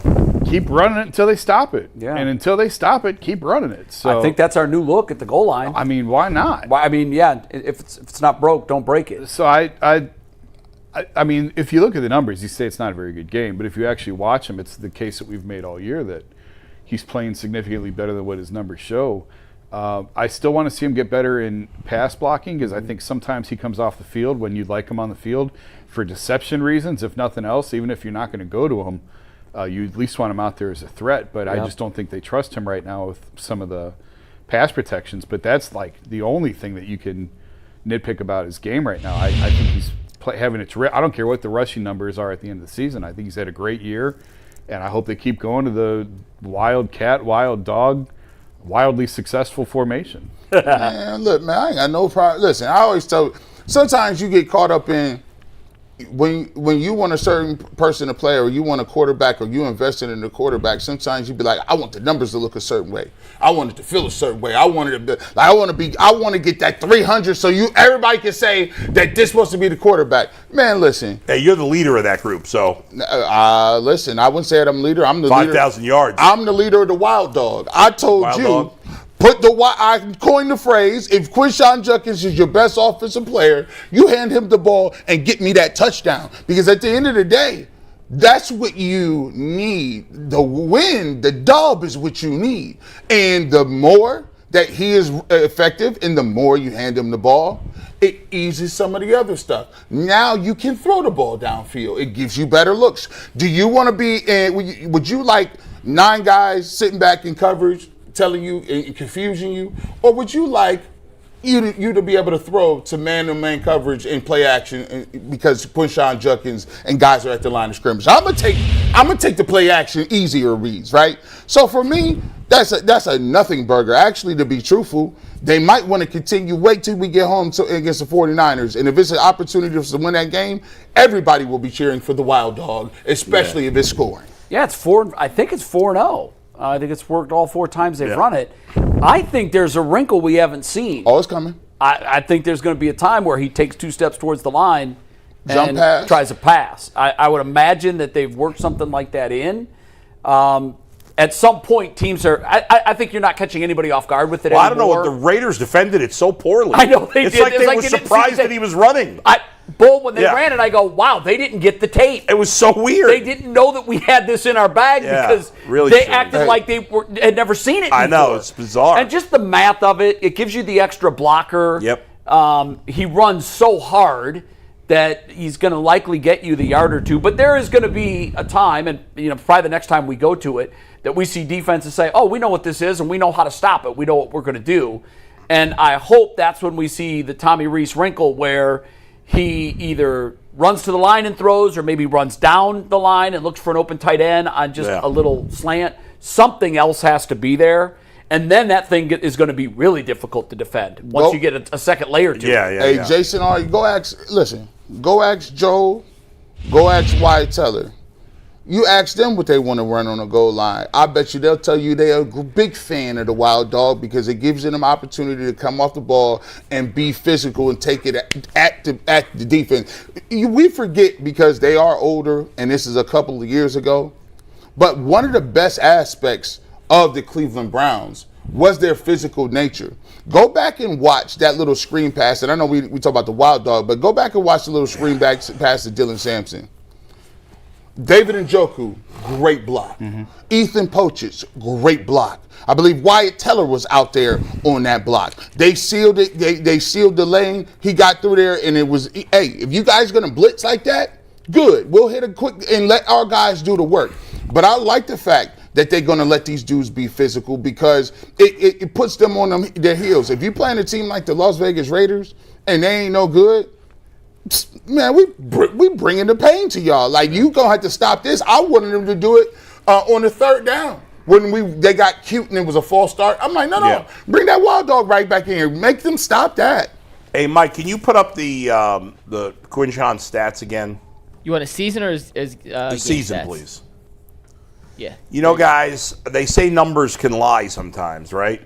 Well, I think outside of the touchdowns, clearly, if you've watched Quinshon Judkins play every game this season, which we all have, those numbers lie. 3.8 yards per carry is terrible. That's a terrible number. And if you hadn't watched the Browns play all year and you saw those statistics, you'd be like, he's having a lousy season. Well, statistically, outside of touchdowns, he is not having a good season. But if you've actually watched the games, again, which we all have, you understand the fact that it seems like almost every play he is hit in the backfield. Quite often he is hit. And that's why I think he's second or third in the league in yards after contact, because he never goes down or rarely goes down with the first contact. And the upside for this guy is so obvious for anybody that's watching him play. Like, in my mind, he can be a 13, 14, even 1,500-yard back without a doubt. He's that good. Now, the part of his game that needs to improve, as Jason mentioned, is the pass blocking. And just his ability to be a factor in the passing game in general, that'll may be more of a factor of the Browns' offense as a whole. That's where I think missing training camp hurts him. Yeah, right. Yep. And because he's talented enough, like, he's been a non-factor in the passing game. I think he's only got 70 receiving yards. Like, I'd like to see him, have 400 receiving yards down the line. I don't think there's any reason he couldn't get there. This guy, I'll be shocked if Quinshon Judkins is not a superstar in the next couple of years. Yeah, I believe all that. I believe, because you're right, the 3.8 isn't impressive, but Leroy has said it a million times. He doesn't look at yards per carry. I know that you really focus on it. Everybody needs a goal line back. If you look at teams this year, one of them is the Cowboys that have struggled in goal line situations inside the red zone. That can make a mediocre season. I think they're 5-5-1. That can make a mediocre season a great season if you've got the goal line part of it figured out. Most games in the NFL are one-score games. If you find ways to score touchdowns instead of kick field goals, you dramatically increase your likelihood of winning one-score games. I think Judkins' true superpower is he can score touchdowns. He's got a nose for the end zone. It's kind of like Kareem Hunt. Kareem Hunt is a guy that, if you look at his numbers, even if you watch him week to week, nothing really, but he's their goal line back. Right, but and you've got to have a guy that can score touchdowns. But Quinshon has got to be way. They didn't draft him that high to just be a goal line back. No, they he's didn't. Way better than that. They didn't, but you said what makes him a much better back is the fact that he scores touchdowns. Well, 4 of them came on Wildcat. Right. So I think yes, I agree with you. I do think he has I don't know about the 400 receiving yards per season. I'd love that. Yeah. But I do think he is a 1,200 to 1,300 yard back in the NFL, and he's a double-digit touchdown guy in the NFL. And I think the upside on him is unbelievable. Again, I don't know what their methodology was for this last draft class. They got it right. They just got it right. I look at one of the guys that we haven't talked about. I thought Mason Graham had an A+ game. But, man, Harold Fannin Jr., I mean, dang, bro, you don't like going down? Like, it takes when Harold Fannin Jr. catch the ball, bro, like, it's 10 guys. Like, count how many times he gets tackled but don't get tackled. They just have to eventually blow the whistle because his momentum has stopped. Yeah. They're like, okay. More black and blue bruises over those 40 yards than anybody that's ever had 40 yards. Right. And 6 targets doesn't sound like a lot, but Shedeur only threw, 19 passes? 20 passes. Yeah. So that's, almost a third. And I think he should be targeted a ton because he's probably their most reliable guy in the passing game. He should be our primary receiver. Yeah, he does a lot. He leads the team in receiving yards for what it's worth. Yeah, he does a lot. He plays in a lot of different positions. They move him around. The thing that, this was a nice play. I think they did a tight end screen, and I think Shedeur was by his end zone. And he threw a nice that was a nice touch on the football. It's 3rd and 13. 3rd and 13. And Harold Fannin Jr. catches the ball. He had 8-9 yards to go. And he moves, weaves, and finds a just enough area opportunity to get that first down to move the chains. And those are the plays that get lost in the scheme of things. Is the little plays like that to extend the drive where you would have been punting. Right. Now at least you can continue to run the clock a little bit. I wonder how many teams in the last, in this century have 3 of their top 4 receivers are not wide receivers. It's crazy. Well, Dylan Sampson is quickly approaching that. He had his best game of the season. He's top. He's 4th, Mike. He's on that list. Yeah, that's what I'm saying. Like That's what I'm saying. They got. I mean, it's not like he's doing well. It's because they all stink out. In terms of receiving. I mean, the Patriot teams that had Hernandez and Gronk were tight end heavy. Yeah, we've seen a couple other examples, but Like it's just, I think what it says more than anything is we are glaring hole at wide receiver. Nobody's having a very good year as a pass catcher. I didn't look at the breakdown yesterday on targets. How many targets went to the receivers yesterday out of the 20? I can tell you right now. And then we'll talk curious. Dylan Sampson, because there was a point in the game yesterday where Sampson got arm tackled in the backfield, and me and Bo were like, this dude stinks. Yeah, And he got then ragdolled. his nicest run of the season immediately after, and obviously the big Samson's play. role isn't to run through tackles. That's, Yeah. No. that's What's never gonna funny be- is Wasn't you that said, he was like, no, Dylan Sampson is small. Yeah, he's Like, small. Yeah. like you came back, he's like, no, Dylan Sampson. Yeah. what's funny If is, you know how he had the big, screen for a touchdown, and they had won that one big run. Did he get touched on that Those play? two I don't think plays, so. I don't think he did. those two plays combined for over 90 yards. Those two plays, and he finished the game with less than 90 yards. That's It's crazy. true. Wow. The Jason, rest of to his answer your touches were question, by negative the way, yards. 8 targets went to receivers, 2 were throwaways, 10 targets went to other players, backs, tight ends. And Njoku did not have a target. I saw that. I actually would have thought that would have been lower to the receivers and higher to the backs and tight ends. I'm surprised it's 8 because I don't remember 8. 2 to Bond, 3 to Judy, 1 Tillman. to Corley, 3 to Tillman. That's interesting. I mean, Bond, that's the first time I noticed him. Me too. Yeah. Other than Shedeur missing him in the end zone last week, that's the first time I really know, Isaiah Bond's on this team. Hey, and guess what? I give him credit. He tracked over the shoulder, and usually we would have been like, oh, here's a drop. And in his defense, in Isaiah's defense, part of his game is speed, and they just haven't had the time and the quarterbacks to be able to make him a vertical threat down the field. Maybe Shedeur changed it. Like I said earlier, Joe couldn't move, and Dylan he's not gonna scramble, run out of a play, save a play. Doesn't have the arm and the size to make that happen. So maybe Isaiah Bond becomes more of a threat if Shedeur is a quarterback. We'll wait and see. But yesterday was the first time that I thought he made any sort of impact play this year. Yeah. And kudos to the special teams, which we were killing them. Right? Remember that they gave up the 2 return touchdowns. huge but punt return. Yesterday they made all their kicks. The punter did a good job. Larvadain set him up great. Yeah. That was a great return. They had 2 good kick returns, Yeah. one by Sampson and one by, who had the other good kick return? Bond, maybe?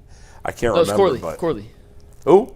Malachi Corley. Oh, yeah, Corley. They ran their requisite Malachi Corey jet sweep. It got blown up, but Yeah, they did. but look, hey, listen, special teams, we kill them all the time.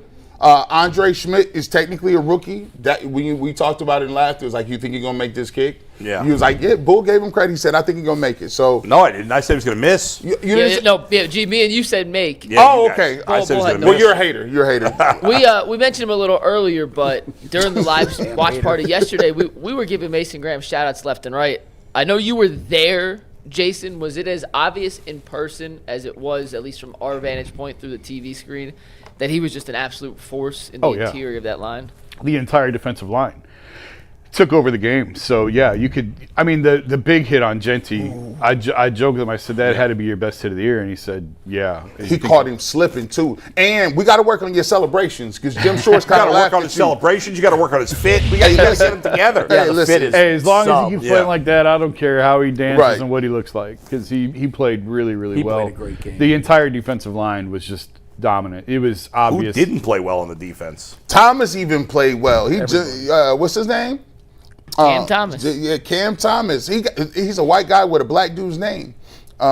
He's got a lot of making up for after the Jets game. Yeah, he do. Yeah, got he does. One good game don't get you off the hook. Devin Bush again. Bush flashed. Another solid game. Schlesinger again. What? 11 tackles. Schlesinger. You could just 11. He was really good again. you can 11 pretty much pen tackles. him in for double-digit tackles. 11 tackles. Where again. is he in the tackle race? For the NFL lead, Yeah. according to ESPN, he is not as close as I thought he'd be. He's 10th. Top 10. I'd like to know what our guy DeQuell Jackson thinks of him. We're gonna catch up with DeQuell here. in a Yeah, second. you know, we had a mutual friend reach out to me over the weekend and talking about DeQuell, and I should have, and I will. I need to get back to it. There's a million things I have to do before that, but I want to get back with him to see like what's going on, where is he? DeQuell's Well, Mike doing spoke well. to him And recently. also some thoughts. Me and DeQuell still talk pretty frequently. Good, good. He's doing good. Give him He'll my be back best. on at That's some why point. GMAT reached out to me to tell him DeQuell said hi, but At some point, DeQuell will come back on. There's a few things that have to happen before he will, Yeah. he will Good. join us again. But DQ's doing good. He says what's up to all you guys. So, I miss his energy. real quick, we got Joe Thomas in 2 minutes. As soon as he hops in, we'll get in. Any rookies we didn't? I mean, I feel like everybody that they drafted played a role yesterday in some capacity, minus Dylan Gabriel, because obviously he was out with the concussion. But you had contributions from your first overall pick in Mason Graham, your second pick in Carson Schlesinger, your third pick in Judkins, your fourth pick in Fannin. Gabriel didn't play. Sampson, your sixth pick, and Sanders, your seventh pick. You had legitimate contributions from 6 of your 7 picks and some undrafted guys in Andre Schmidt and Gage Larvadan. They showed And Bond. during the Rams game And last Bond, night. great call. They showed the Rams draft classes for the last, I think it was 6 years. Yeah. And it's not a surprise that this team is a Super Bowl contender at all. You look at the hits that they've had in their drafts, and not just early. Most of them are after the third round. That draft class, and I know it's still early, and there's a lot of hay that is not in the barn. Yeah. But so far, that draft class is an A+. Right. But Now- what do the Rams have? Kurt Warner, Matthew Stafford. They do. Without him, the rest of it doesn't matter much. Here's the irony of all Yeah. that, Bull. To get him, they had to give up all the first-round picks. They are now on their second cycle of being a legitimate Super Bowl contender since that trade. Last year, they had their first-round draft pick since they made the trade. They hit a home run with it. That's right. That's and- not a bad idea to trade if if it you just can, didn't work out for the Browns. If you can put, and I know it's just one, this is the best draft class they've had in almost a decade. If you can stack draft classes like that, that's how you do what the Rams are doing. What's the draft class they've had better than that in the last decade?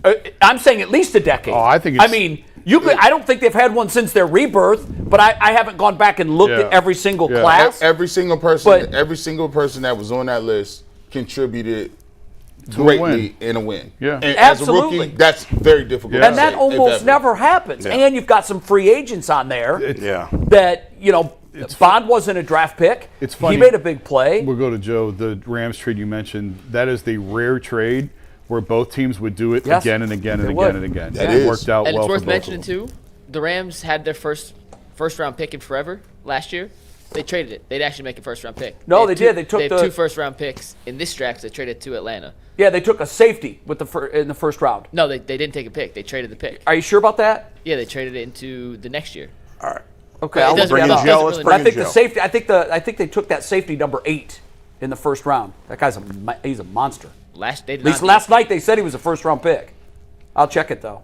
Yeah, you're wrong on that, but it's okay. We'll get to Joe Thomas here after a word from the Home Builders Association. Give big with a Home for the Holidays raffle where you have a chance to win a beautiful new custom home or a cash prize this holiday season. And you can make wishes come true for Make-A-Wish kids with critical illnesses. Raffle proceeds benefit Make-A-Wish OKI, which has granted over 22,000 wishes to children facing critical illnesses across Ohio, Kentucky, and Indiana. Since 1983, this year's Southside custom-built ranch by Petros Homes and has 3 bedrooms, 2.5 baths, and a 3-car garage. It also includes amazing features like a great room, an unbelievable kitchen, and a mudroom with open lockers. One lucky winner will be announced on December 24th, so get your $100 ticket now.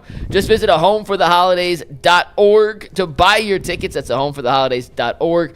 Terms and conditions apply. Also, if you want to sign up for the newsletter, text 216-435-1590 to get the daily newsletter. Jared Verse, first round draft pick, 2024. It's their first round Yeah. pick since the Oh, trade. I thought you meant 2025. No. I said after they went through that purgatory, which the Browns did as well. They nailed this guy. That Jared Verse is a he's awesome. baller, man. Yeah, let's bring in We Joe. got Joe, though. Hey, Let's talk Joe. football with How Joe. you doing, Joe? Thanks for joining us.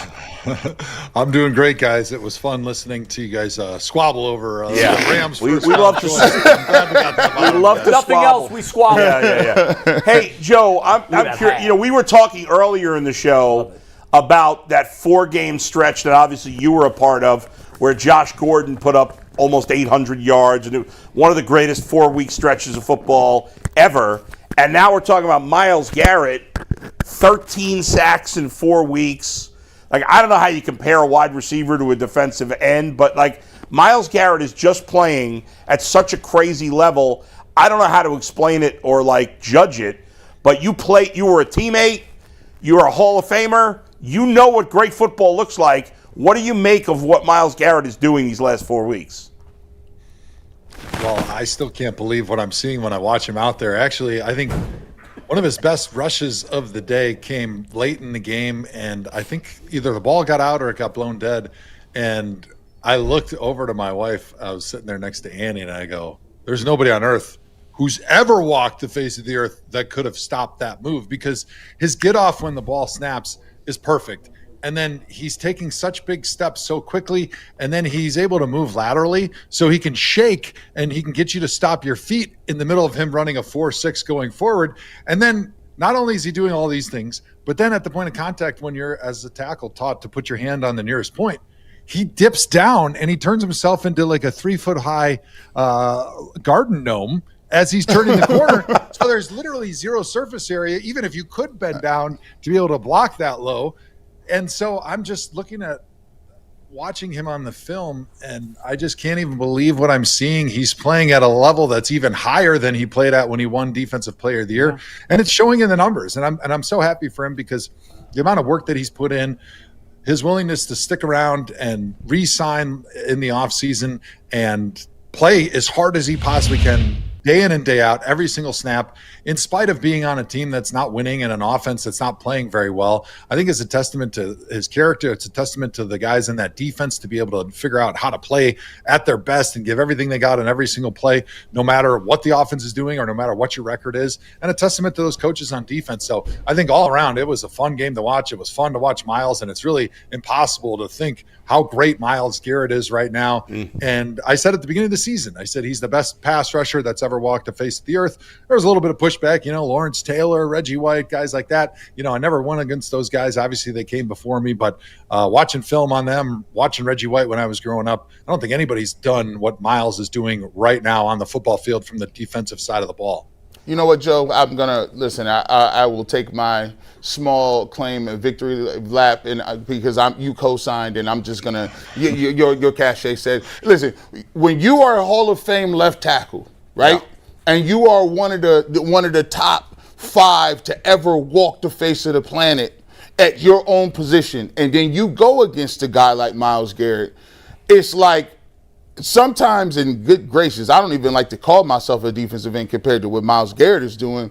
Sometimes it's wild that you see him do it, and you're like, nah, man, nah, you can't do that. Like, that's a cheat code. And for you to say it, like when I'm saying Reggie White or there's obviously Lawrence Taylor, but I'm like, no, he got it. He just got it for me, man. I mean, is it, when you went against him, was there a point in time where you were like, oh, yeah, this guy going to be special? Yeah, like the first rep I had against him, because he's so big and so strong. But the way he bends, a lot of guys have been his size, and there's been a few guys who've been his size and his speed. But nobody's been his size, his speed, with his ability to bend all the way from his ankles through his knees and hips, and then the way he can dislocate his lower body from his upper body and turn that corner. It's something we've never seen in this game. It's so difficult because he puts together the power. I mean, we saw it on display last week when he took the right tackle for the Ravens. He just threw a 310-pound man down like a cheap suit and went, and then sacked the quarterback. I mean, he just does that consistently. And as an offensive tackle, when I think about who are the guys that I hated going against the most, it was guys that were powerful, right? So you kind of had to dig your heels in. You had to sit down and be ready for their power rush. And then guys that also had that speed. And he's got that combination at a 99 out of 100 level for both of those things. And it just makes him impossible to block, because there's nothing you can try to force him to do and take away maybe what he does best, because he does everything the best. There's nothing you can take away, and you're just out there trying to play basketball against a LeBron James that's 7'3". Like, there's literally no chance for the guys that go against him unless they double or triple team him. Joe, we started by grading Shedeur Sanders. What grade would you give him for yesterday? That's a tough one, because, the grading scale for a rookie in his first start is going to be obviously a sliding scale. It's not that going to be the same scale, as if yes. Right. All right. So I would say an A. I mean, because nice. When I looked at what I wanted to see from him in his first start, I wanted to make sure that he wasn't taking sacks. He wasn't just backing up if he didn't really have a clear idea of where the ball was supposed to go. He was throwing the ball away instead of taking sacks. He was making some of those off-schedule plays as he's rolling out of the pocket. And I thought he did all of those things in spades. He stayed calm. He hit big plays down the field. And so he showed significant growth from what we saw not only in college and preseason, but what we saw 2 weeks ago against the Ravens. He opened up this offense to be able to push the ball down the field, to give us some of those easy completions, to give us more chances to be able to run the football and take some easy stuff. And so I think you got everything you wanted from Shedeur Sanders in this game, and I'm so excited. I'm sure they're going to name him the starter this week because there's no reason to go back to Dillon Gabriel, because you're getting what you want from Shedeur. You're seeing that growth, that progress. And I think if he continues to grow at that level, there's going to be a really hard decision if he's your franchise guy at the end of the season, or if you want to use those 2 first-round picks on a quarterback. How can you – I was saying earlier, Joe, that it feels like he's at his best when he's on the move. But how can you play on the move and within structure? Does that make sense? Like, how can you get him comfortable and get him moving, yet still where it's not just, okay, the play breaks down, everybody go, and I'll make something happen? Well, I think Tommy Rees did a really good job of doing that, of calling a lot of those rollout plays, of calling those plays that, and one of them that I really liked is when you saw the whole offensive line, including the tight ends, it looked like they're almost running like an inside zone to the right. And so they kind of start those steps, so you get the defense to start reacting, and then all of a sudden they kind of flip their hips and then blocked so that Shedeur could fake the handoff and then do a little half roll to his left. And so now he's rolling out to the left. You saw that time and time again with Tommy Rees, where he was trying to give him opportunities to maybe have a little play action and then break contain and get outside the pocket and then give him a read. So it's a structured rollout. And then it does cut the field in half, which makes it a little bit more difficult. A lot of quarterbacks don't like that. But for a young player where you don't want to have him making full field reads, where he's got to look left, look right, and he's got so many things to think about, you just cut the field in half. You give him a half roll or a full rollout, and then it's pretty easy for him. Hey, I'm reading this top down, or I'm reading this from the bottom and to the deep route. And so he can easily look and say, oh, we got Isaiah Bond streaking down the sideline. Is he open? No, but you know what he did is he took the safety, or he took the corner with him. And so that opens up the middle of the field, and maybe that middle is open. If that's not open, I can quickly dump it off. And so it gives him an opportunity to make quick decisions on the move, where he's not stuck in the pocket because he's not yet comfortable being in the pocket and stepping up as he's going through his progression. So I thought that Tommy Rees did a great job crafting a game plan for Shedeur, and I thought Shedeur did a really good job making the necessary improvements and making a big step in the right direction to being a great franchise quarterback. Joe, hopefully the Browns will make improvements on their offensive line for next season, especially at tackle, where they've really struggled. Obviously, it's been a struggle since you retired at left tackle. But I think we've seen flashes of Quinshon Judkins, to me, looking like a special back. But you have the trained eye more than I do, certainly. So what do you see? Is he that kind of special back, or are you not ready to go that far yet? No, I'm definitely ready to say that Quinshon is a special back. I mean, the way he's able to jump cut and find holes is unique, and it's not something that you can really train guys. That's kind of God-given, having that vision, having that lateral quickness to be able to move and just switch over to a different gap and then explode through that gap. And then when he's out into the open field, he's got speed that I don't think people gave credit for enough when he was coming out in the draft. And then I love how he finishes runs. And the cool thing is when you have a running back that's putting his shoulder down, that's running through tackles, that's dragging tacklers for 2 or 3 yards, it gets the offensive line fired up. And you see those guys running down the field trying to push the pile. And I think it's those little things that, maybe don't show up on the stat sheet very much, but it's what creates a great team. It creates a fun environment where guys are playing for each other. And then when you do those things, you tend to find ways to improve and at all the things that maybe you're not so good at. And it just makes it a fun environment where guys are enjoying playing for each other. They're enjoying playing for the orange and brown. And it's something that you can build off of. And I think, to me, that's what the season was to start with. I don't think anybody thought we were going to win the Super Bowl, but it was like, hey, this is the foundational year where we're building something. We're building a culture. We're building teamwork, togetherness that can hopefully propel us into the future, into some great seasons. I wanted to get your thoughts on another rookie on the offense, and that's Harold Fannin Jr., who has obviously had a nice season. Give us your thoughts on him. He's been amazing. I mean, what a steal that guy was in the draft. picking a guy from Bowling Green. He's just been able to do everything. I think he's a solid blocker at the point of attack. He's obviously really good after he catches the football. He's got fantastic hands, and he's become one of the great assets for Shedeur Sanders. I mean, how many times did we see quick passes behind the line of scrimmage or at the line of scrimmage, whether they were designed for him or they were things where you said, hey, look deep. If that's not open, just give it to Harold right away, and he's going to make something happen. And I think giving that comfort level of having a guy like him for Shedeur, who knows, okay, I may be looking for the big throw down the field, but if not, it's okay. I can quick throw the ball to number 88 right there, and he's going to go make something happen. He's going to give us positive yardage. And so I think he's a quarterback's best friend. He's a rookie's best friend when you got a guy that's reliable like that. Joe, we talk about it. You're 3-8.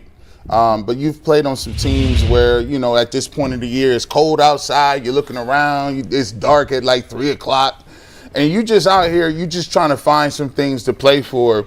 How important is it to we just named a bunch of these rookies, how important is it to get that feeling of, hey, we just went on the road, we won a game, and 6-7 of these guys that just got drafted, 6 or 7 of these guys. Sorry. No, we're doing it. We can't help ourselves. I got teenagers, man. Right? I got teenagers. And we all know. They get that feeling like, hey, man, we got to win. Like, this is that important to the young guys and for the mental health of the older guys, because you're putting that work in and this season is not about the playoffs. It's so important. I think about old guys. They've been around a long time. They know what it's like to bring your lunch pail to work and do your job. Like, it doesn't matter what your record is. It doesn't matter what's happening, whether your coach gets fired or your coach is on the bubble or your coach has a long-term extension and there's players and uncertainty. Like, they know how to just go to work and do their job, and they're professionals. But it's the young guys you worry about the most. And I felt this a little bit on my last 2 years when we were 1-31 for that stretch. Is like, yeah, the old guys, you're not worried about them, but the young guys, by and large, have won at everything they've done their whole life. I mean, if you're a professional football player, you probably played basketball and baseball and you ran track as a kid, and you were probably one of the best athletes in the state. And so your team was probably pretty good. And so you got used to winning, which is great. And you're super competitive. It's important. And it carries through to college. And that's great. But in the NFL, most of the teams are 500. And so when you hear people say you got to learn how to lose or learn how to deal with losing, a lot of fans are like taken aback by it. But the whole point of when people say that, it's like, you need to learn how when you lose, it motivates you and it doesn't discourage you. Because so many guys, when you go on losing stretches or you're out of the playoffs and they feel like, the average fan thinks you got nothing to play for. But as a professional, you got to understand, it doesn't matter what your record is, whether it's the first game or the 17th, you got to put forth the same effort and the same preparation. And I think what happens sometimes with rookies, they go through this losing and they don't know how to handle it.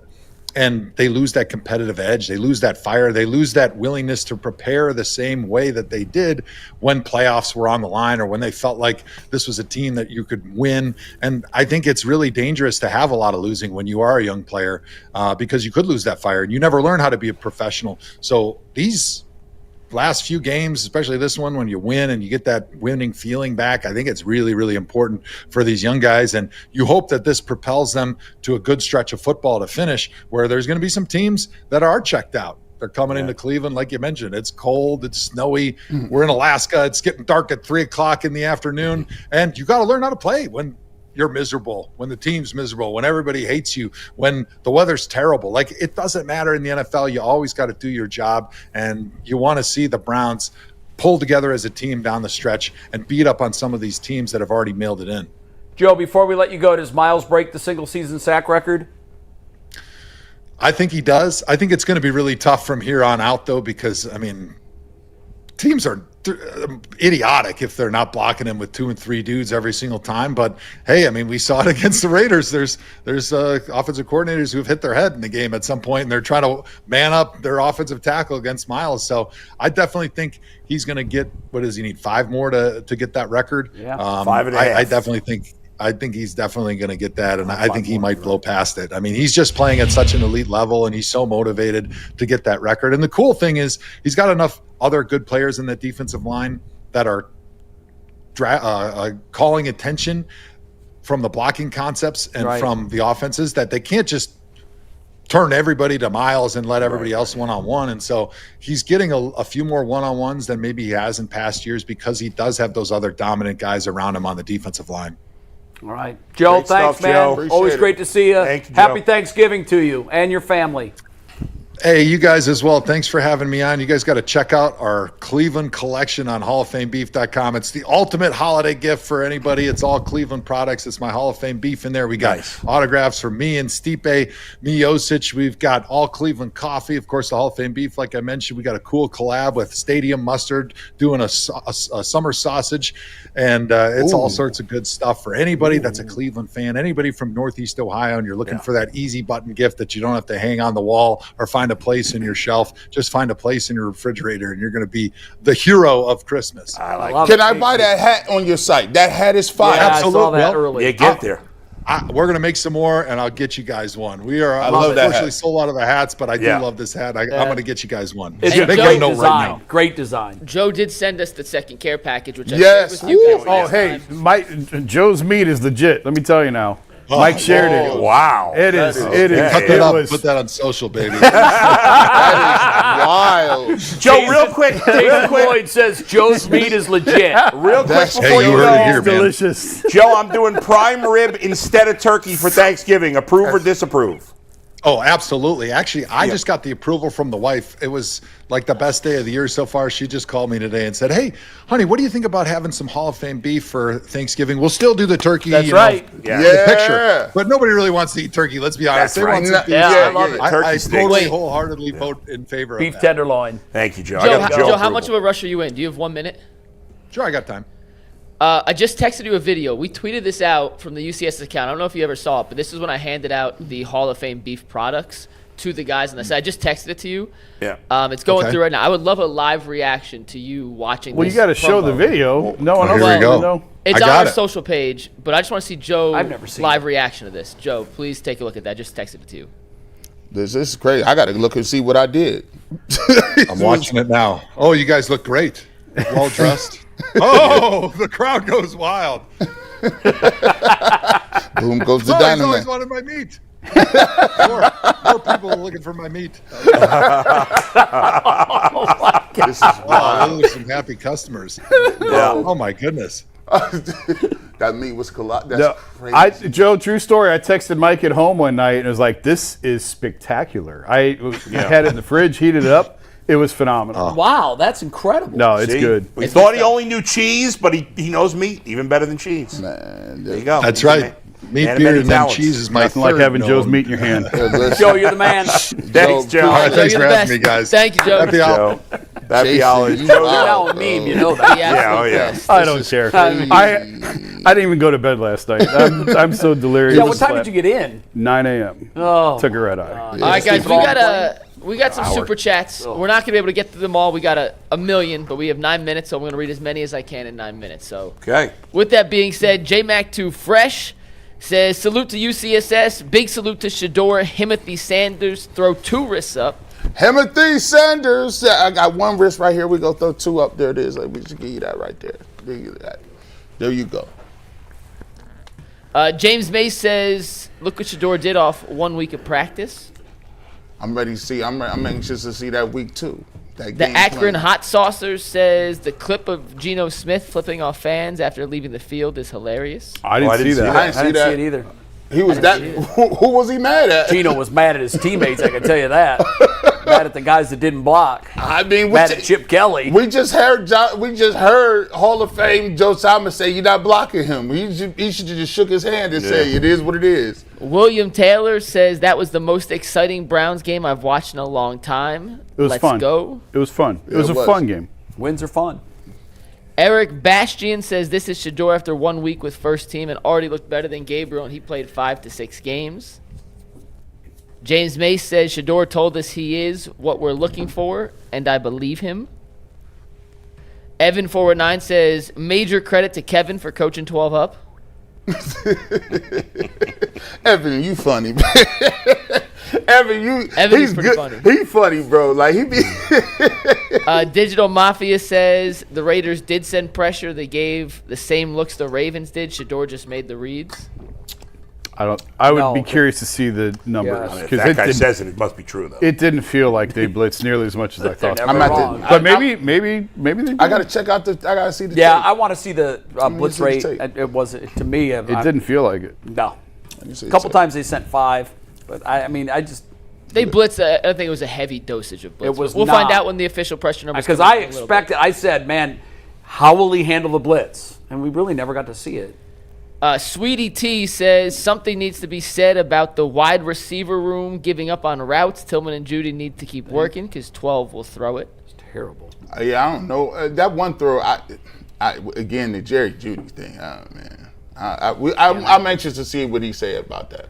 James May says, Two how do words. you get Shedeur, or how can you get Shedeur to play better within structure? To answer Jason's question, is you draft receivers and offensive linemen. That's part of it. Yeah, Sure, you don't have to break down the play. Our Mac Dog says the wild dog is becoming the Browns' tush push. I give Tommy Reese big time credit on the play call, and I give Sanders a solid B. I like that. That's They what I do. stumbled into it, too. They only added it because of the game conditions.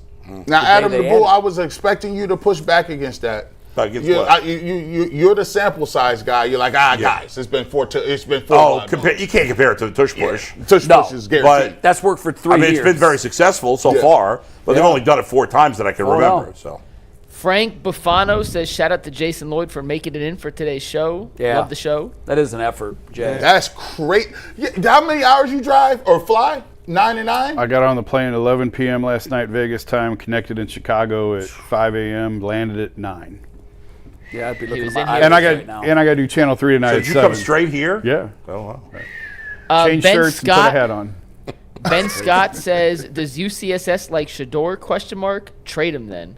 What you talking about? What? Don't get that one. There's a lot of what them you I don't mean? Zoop Loop says, I give Shedeur a C+. He had an 8.7 total QBR. 40% of his passes were behind the line of scrimmage. Shaky in the second half. Less than 60% completion Wait, percentage. what was his QBR? He had an 8.7 total QBR. Is that and true? Yeah. And an 87 quarterback rating. I didn't realize it was 8.7. Well, But I he mean, says he had, happy for the debut, but concerned for San Francisco. he had a low completion percentage and he threw a pick, so that's going to ding him on some of those Yes, numbers. man, 8.7. Holy cow. Man, listen, I seen some. Hey, we're not going Lower than I would have guessed it would have been.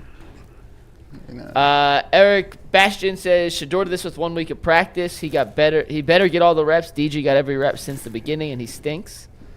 Chief Say says, Now wait a everyone. minute. What about Bailey Zappi? No reps for Bailey. What about Dylan Gabriel? I mean, if they're not the starting quarterback, you're trying to tell me they're not going to get first team reps? I'm too tired because I was You're like, going to make that one joke of your last week. buddies tweeted that, I think, Friday. Who? I can't remember who it was. Maybe Zach Jackson tweeted it. maybe it was Zach. He was It making was a all joke caps. about Was it the all I caps think he was that being said, sarcastic. I joked with Earl and Mike at the Of Cavs course game. it's sarcasm. I joked with Earl and Mike at the Cavs game Thursday. I was going to come in Friday and say, Bailey Zappi better get a rep. Well, that's what everybody was saying. They're like, Yeah. how many first team reps did Bailey Zappi get this week? The answer should have been 0. Yeah, right there. The That's answer, of it. it's the same answer that every backup quarterback should get. Not every. And 0. Teams do structure it If differently. you've got a starting quarterback that rests a day, or It's he's every team does it 15 years differently, vet, but we spent way too but much if your time rookie on it. quarterback Bull. is a starter, Yeah. I told Bull, hey, listen, man, the conversations at some point have to shift to what are we doing? What we don't do now? Like, we need to talk about now. I don't care what they talk about, no reps. Like, you know what I'm saying? Like, People still are bringing up the reps. they still brought it up. know. I still heard it. I'm talking to them. Yeah. Like, that's the people I'm talking. I'm It's like, just bro, like, what are you doing? Nah, bro. It's today. We got the reps is here. You're playing today. And even Shedeur Sanders said, what did he say in the press conference? I can't be concentrating on what I didn't get before. I just have to make the best of my opportunities What you get moving now. forward. That's how it works. It. That's the way- that's the Let's NFL. keep it pushing. It's the NFL. Jeff Shea says everyone network-wide views went up yesterday and today. Set apart Laz says the throw to Bond, Shedeur was on the move. He didn't plant his foot. It was a flick of the wrist, on time and accurate. It was a great throw. Emos112 says Andrew Berry may get a lot of heat, but if Shedeur becomes the guy, by the way, I'm a Ravens fan, That's what he said. Do you think Stefanski stays? Also rookie class. WTF? Not the same old Browns anymore. Hey, listen, Get to the end of the season. It's a we'll week to see. week. It's a week to week league. Hey, listen, I Yeah. sound like a coach. We own the 49ers. Get to the end of the season. They're not. We got to wait to say they're not the same old Browns. They we weren't got- this week. Yeah. They beat the Raiders. Yeah. A 2-8 You team beat the beat a 2-8 Niners, and that's team. a step. And you finish the season strong. Then we've got something. By the way, I just saw the Saints worked out Justin Tucker. Oh, Did they really? I'm surprised it took someone this long. That's so stupid. I've He's been wondering. thinking I've been anyway. wondering. Yeah, I've what been difference wondering. is he going to make for the Saints Let me this get year? a couple I'm more. so glad Gotta get a Andre couple Schmidt. more. I'm Gotta get so a couple glad more. Andre Schmidt's been making his kicks. That's all you I are can say. kidding. Oh Lord. GA Warrior said they shame the screen stat, but damn receivers fumbled the ball. Coach removed the quarterback for the Wildcat not once but 4 times. Treat Shedeur fairly or release him. We ain't releasing him. That's not going to happen. Talking about. That's just a ludicrous comment. We're Move not next. stop. We didn't got to win. Why would we release him? Why would we even think about considering that? And we're going to run that wild dog on the goal line. Next. That is just crazy. Original video says Shedeur haters in the chat reaching into space trying to find something to hate on now. Move on. The Browns looked like an actual NFL team yesterday. Juju PSN says we got to study Jerry Judy's brain. Sly says, so glad they finally won a game out west. Got tired of going and watching losses. Also sat behind the Browns bench and hope 12 works out because if not, Watson looked very much involved. DK says, I'm sick and tired of the bias and hate. You guys are sad. What? It's a bias and hate towards. It doesn't matter. I don't know why we erect. Yeah, I do think we should reserve the right to again to not read ones that are absolutely. I think again- we do have to have some sort of editorial. We have no control. editorial. See you later in overtime. The hate.